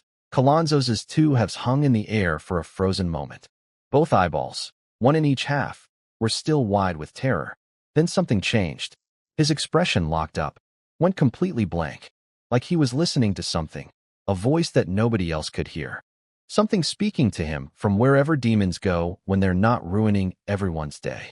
Then, simultaneously, both halves of his face turned to look down at me and smiled. Not a fierce smile, not a rage smile. A calm, knowing, deeply unsettling smile. Perfectly symmetrical across his split face, like his two halves had rehearsed it. The kind of smile that says, "This isn't over," without using words. Flames erupted from inside his body. Not purple hellfire, something else. The same self-immolation I'd seen from every dead demon before. His organs caught fire first, then his muscles, then his skin. The massive body crumbled inward, layer by layer, burning from the inside out. Ash scattered in the morning wind like dark snowflakes. The last thing to go was his eyes, two burning orbs of hatred, reflecting my armored silhouette in their pupils, staring at me with a promise that transcended death. Then they were gone, and so was he. Nothing left but ash and the fading smell of sulfur. Silence. The deepest silence I'd experienced since arriving in this world. No demon roars. No explosions. No screaming. Just wind, and the distant sound of a city holding its breath. Far away, I could see Claude and Bound standing together. Even from this distance, I could tell they were crying. Two old warriors, covered in blood and dust, tears cutting tracks through the grime on their faces, watching the spot where their worst nightmare had just evaporated. The soldiers were frozen, covered in soot, lips cracked, eyes bloodshot, staring at the empty sky where a demon used to be. Processing. Not quite believing. Did we? When? Is it really dead? It's not coming back. Right? The questions came in hoarse whispers. Fragile. Like speaking too loudly might undo reality and bring the horror back. I turned to face them, lifted my giant sword one-handed over my head. The last traces of magic energy crackled off the blade in tiny sparks of light that floated upward like fireflies. Then I pushed magic into my voice. Not a spell, just raw amplification, because apparently I could do that now, and roared 3 words across the battlefield. We won. 1 second of silence. Then the world exploded. Helmets flew into the air like metal birds. Soldiers tackled each other to the ground in bear hugs. Grown men dropped to their knees and wailed. Not from fear, but from the overwhelming relief of being alive when they'd already accepted death. A freckle-faced young soldier punched the ground over and over, sobbing. Marco, did you see that? Did you see? The mages, the dignified, proper, don't touch my hat. Mages, ripped off their pointed hats, threw their precious staffs on the ground, and started dancing. One of them broke into what I can only describe as a traditional harvest jig, and he was so bad at it that everyone around him started laughing through their tears. Bound fired a signal flare from his staff. A blue light rocketed into the sky and exploded into the shape of Malaga's lion crest. Across the city, garrison soldiers who'd been white-knuckling their posts finally collapsed. Some slid down walls. Some cried. Some just sat there, staring at the lion in the sky, unable to form words. In the civilian evacuation routes, the soldiers escorting families suddenly started cheering and whooping. The women and children didn't understand at first. Some started crying from the shock. But when the word victory rippled through the crowd, the entire street transformed. Strangers hugged strangers. An old grandmother with white hair pulled out a bottle of fruit wine she'd been saving, poured it on the muddy ground as a tribute, and then took a swig herself. Claude stood apart from the celebration, thumb running along the handle of a small dagger at his belt. Anderson's dagger. It had fallen from the guard captain's body during the transformation, right before the teleportation spell pulled Claude away. The silver handle was carved with delicate patterns, a personal weapon, lovingly maintained for decades. Sunset caught the blade and turned it into a glowing ember. For a moment, Claude saw something, or someone, in the reflection. A young man with a chipped iron sword, standing in a slum doorway, swearing to protect his lord's back forever. "You'd be proud right now," Claude whispered. "Or maybe you already know. You're probably not watching me anyway. You'd be guarding Fanny. That's where you'd want to be." Bound's calloused hand landed on Claude's shoulder plate. The old mage looked at his friend's face, saw the tear tracks, and his eyes went wide. He hadn't seen Claude cry since his wife died 20 years ago. Magic flashed. Bound had cast something, a preservation spell, capturing the moment, freezing it in magical amber forever. Claude frantically wiped his face, turning brick red. "You old keepsake," Bound said simply. Then he looked toward me, standing in the ruins, sword raised, soldiers celebrating around my feet, and smiled. Neither of them needed to say anything else. They'd been friends too long for words. But if I had to guess what they were thinking, it was probably something like, "We're alive. Our city is alive." And that ridiculous, overpowered, socially awkward young man with no combat training who learned magic by watching us fight for 30 seconds just killed a high-level demon by inventing a technique that violates every law of magical theory ever written. We're going to be okay. And somewhere in the castle keep, a silver-haired girl with ocean blue eyes was probably smiling too. But I didn't know that yet. All I knew was that the demon was dead, the quest notification had finally cleared, my sword arm was tired for the first time in months, and somewhere in this city there was leftover honey-glazed roast pork with my name on it. Priorities. I had just finished shouting, "We won," with magically amplified volume, feeling like the coolest person in any universe, when my spine turned into an icicle. The malice was back, stronger than before. "You've got to be kidding me." I looked up. The clear sky, the beautiful, sunrise-filled sky that had perfectly timed its dramatic appearance for my victory moment, was getting eaten alive by storm clouds. Right where Colonzo's had disintegrated, the air was twisting and warping like a broken TV screen. A tiny magic circle appeared, no bigger than my palm. Then it started growing. Dark purple lines spread outward like veins in a bloodshot eyeball, branching and multiplying and expanding until the pattern covered half the sky. The entire ceiling of the world turned into one massive ritual circle, spinning slowly, pulsing with power that made Colonzo's feel like a warm-up act. All forces on alert. The celebration died like someone unplugged the music at a party. Swords came out. Shields went up. Every face that had been laughing 2 seconds ago went ghost white. A soldier near me swallowed so hard I could hear his throat click from 10 meters away. The civilians who'd just stopped running, who'd just started hugging each other and crying happy tears, got shoved right back into evacuation mode by panicking soldiers. But when they looked up and saw the sky-sized magic circle stretching over the entire city like a predator's wing, there was nowhere to run to. It covered everything. Every street, every building, every person, all inside the circle's shadow. "Bound, can you analyze it?" Claude's voice was sandpaper. The old mage was sweating bullets, his staff flickering with unstable light like a dying flashlight. "Nothing. I can't read anything from it. But my gut says it's nothing good." He tried a detection spell. Got absolutely zero information back.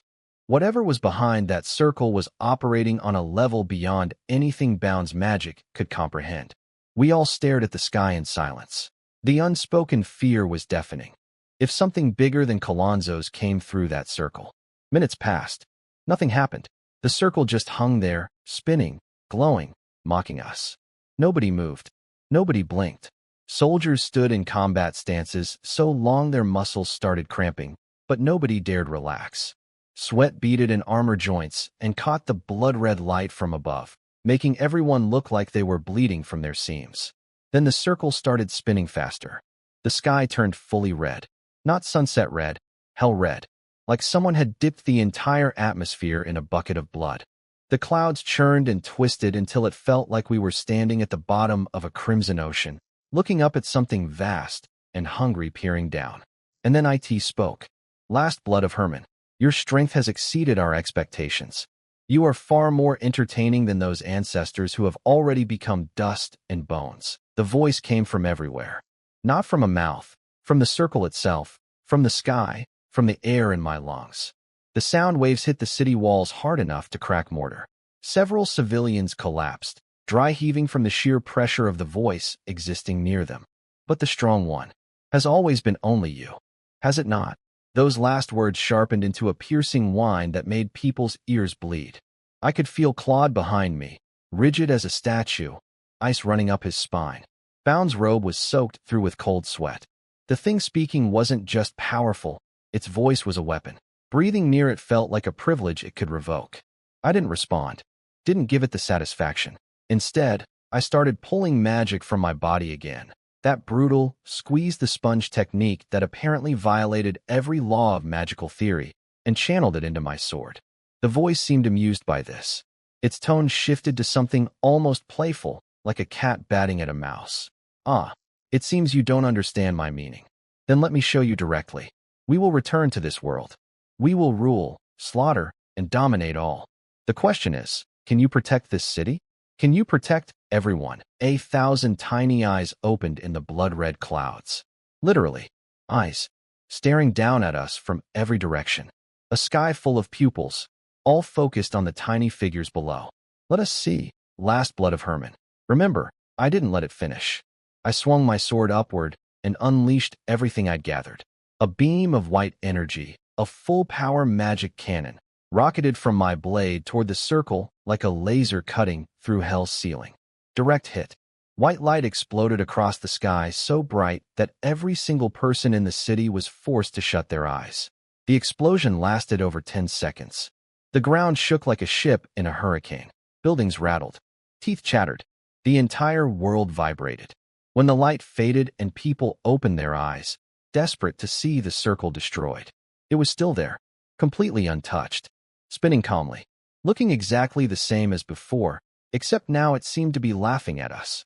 My attack, the same attack that had split a high-level demon in half and carved a hole in the clouds, had done nothing to the circle. Whatever was on the other side of that portal wasn't just stronger than Colonzo's. It was in a completely different dimension of power, literally and figuratively. Worthless insect. The elegant voice dropped its composure and became a shriek. Pure, unhinged fury. So my attack did hurt something, even if it didn't break the circle. The scream of pain disguised as anger told me everything. Then watch them burn. The circle pulsed, and from its center, something emerged. A fireball. Not a regular fireball. Not even a big fireball. This thing was nearly the size of the entire city. It descended from the circle like a second sun, so massive it blocked out what little sky remained visible. The air around it didn't just get hot, it literally caught fire. The atmosphere itself was combusting from proximity. Everyone below just stared. There was no running from this. No hiding. No clever tactics. A fireball the size of a city was falling on a city. The math was simple, and the math was death. The soldiers didn't panic this time. They'd been through too much tonight. Despair, hope, despair, hope, despair again. Their emotions had been through a blender so many times they'd come out the other side as a smooth paste of numb acceptance. They stood at their posts. Some saluted me. Some mouthed, "Thank you," with cracked lips, because they knew I'd tried my hardest. Claude looked at the fireball with the expression of a man who's done arguing with the universe. "This is not ideal," he said, which might be the greatest understatement in the history of understatements. Bound's staff was shaking so violently it had started cracking. The old mage was trying to calculate if he could shield the city. Blood leaked from his mouth mid-calculation. "I can't. My mana isn't enough. I can't block that." Cough. He knew the answer before he finished asking. Claude grabbed his friend's shoulder. "Stop. Don't kill yourself. His voice was quiet now. Accepting. He was thinking about Fanny. I fired another magic cannon at the fireball. Hit it dead center. Actually pushed it back for a moment. I could see it slow, halt, start to retreat upward. Then laughter. That damned laughter from the circle. The fireball exploded. Not into nothing. Into 1,000 smaller fireballs. Fire rain. An entire sky's worth of burning death, spreading out to cover every square meter of the city. I couldn't block them all. I swung my sword like a madman, firing magic blasts in every direction, shattering dozens, hundreds of the falling flames. But there were too many. They slipped through the gaps. Burning meteors heading for rooftops, for streets, for the crowds of civilians huddled together with nowhere to go. I was watching Devel happen again. Except this time, it wasn't a village of strangers. It was an entire city of people who'd cheered my name 5 minutes ago. People who'd called me their hero. A little girl who'd pointed at the sunrise and said, "Look, Mama, the sun." Soldiers turned to face me one last time. Their burned, exhausted, tear-streaked faces held no blame. Just gratitude. They knew I'd given everything. They knew I couldn't save them from the sky. Civilians held each other. Looked upward. Their tears evaporated before they could fall. The heat was already turning moisture to steam. I couldn't stop it. I was the strongest person on this continent, and I couldn't stop rain. Then something happened that I will never, ever forget. A crimson streak launched from the top of the castle keep. A single bolt of red light, like a shooting star fired from a cannon, arcing across the blood-colored sky. It hit the zenith directly above the city and bloomed. A translucent red barrier, a dome of protective energy, expanded outward in every direction at impossible speed. It covered the entire city in less than a second. Every building, every street, every soldier, every civilian, every crying child and praying grandmother. All of it, enclosed in a shimmering red shell. The fire rain hit the barrier and stopped. Every single flaming meteor slammed into the red dome and fizzled into nothing. Sparks cascaded down the curved surface like the world's most terrifying fireworks show, but nothing got through. Not one flame. Not one ember. The barrier held. Perfectly. Completely. Absolutely. Everyone, soldiers, civilians, Claude, Bound, the demon in the sky, and me, stared in stunned silence. The voice from the circle screamed in pure, frothing, uncontrollable rage. The sound was so furious it cracked stones. Then the circle began shrinking, folding in on itself, retreating back to whatever hell it came from. In its final moments, we could all hear the demon cursing, threatening, swearing vengeance. A tantrum from something ancient and terrible that had just been cock-blocked by a force field. Then it was gone. The sky cleared. The red faded. Normal blue appeared, tentative and shy, like it wasn't sure the nightmare was really over. Nobody cheered. Not this time. They'd been burned, figuratively, too many times tonight. They just stood there, trembling, waiting, watching the empty sky, waiting for the next impossible horror to appear. 1 minute passed. 5 minutes. 10. 30. Nearly an hour of absolute silence. Thousands of people standing in the streets holding their breath. Nothing came. The first cheer was barely a whisper. Then someone else joined. Then 10 more. Then 100. Then the entire city detonated with emotion so raw and chaotic it made every previous celebration look like a polite golf clap. People laughed until they coughed blood. Couples kissed like the world was ending. Which, to be fair, it had been. Someone was literally rolling on the ground, pulling their own hair out in what I can only describe as joy-induced temporary insanity. This wasn't celebration. This was collective psychological breakdown, disguised as happiness. And it was beautiful. Claude, Bound said softly, looking at the red barrier still shimmering overhead. Yeah. Claude was grinning. The first genuine, full-face grin I'd ever seen from him. The true dragon crystal. Fanny installed it into the city's shield core. He started laughing. That idiot demon. If he'd kept the giant fireball together, the barrier might not have held. But he split it into weak, scattered rain. And the shield can block weak attacks all day. Ha ha ha. That's my daughter. Fanny. The girl who'd been sent back to the keep. The girl told to sit this one out. She'd remembered the one thing everyone else had forgotten. The dragon crystal she'd risked her life to retrieve. The whole reason for her original journey. She'd installed it into the city's ancient defense system at the exact perfect moment. The whole quest, the entire chain of events, me saving her in the forest, escorting her to the city, her retrieving the crystal, everything. It all led to this moment. One girl, one crystal, one barrier, one city saved. I drove my sword into the ground and leaned on it, gasping. For the first time since I'd arrived in this world and started my insane training montage, I was genuinely, completely, thoroughly exhausted. My legs were shaking. My arms felt like noodles. I'd squeezed so much magic out of my body that I felt hollow inside, like someone had scooped me out with a spoon. Since I finished my training at the castle, I wheezed. This is the first time I've been this tired. I looked at the quest panel. Foil the demon conspiracy in Malaga City. Complete. Reward. 5 free attribute points. 5 points. 5. After everything tonight, the cultists, the lesser demons, the goat demon, Kalonzos, the sky demon's temper tantrum, nearly getting an entire city firebombed. 5 points. Worth it? Absolutely. But first, sleep. Food. Bath. In whatever order my body collapsed into first. So there I was, standing on a pile of rubble like the world's most exhausted action figure, when suddenly this giant red shield popped up over the entire city like somebody put a bowl over it. Turns out, while I was busy punching a demon dragon thing into next week, Fanny, the city lord's daughter, the one who's always smiling like she knows something you don't, went full secret agent mode. Apparently, she grabbed some fancy dragon crystal from her closet. Yeah, just casually keeping ancient dragon artifacts next to her socks. No big deal. Ran downstairs, kicked out all the servants, ripped up a carpet, and found a hidden door in the floor. Her great-grandpa left behind some magical machine under the city. The guy literally found it buried in the dirt one day and went, cool, free city shield generator, wild family. She slammed the crystal into the machine. It lit up like a Christmas tree on fire, and boom, giant red force field blocked all the fire rain. Fanny basically went, this wave, I carry, and she absolutely did. Meanwhile, I'm standing there taking credit I don't even want. Claude and Bowen came marching over with the whole army behind them, grinning like proud dads. Then everyone kneeled. Like, the whole crowd. Hundreds of people just dropped to their knees and started calling me their savior. I panicked. I literally tried to redirect them. Hey, that shield came from the castle. Go thank the city lord. Not me. Nobody listened.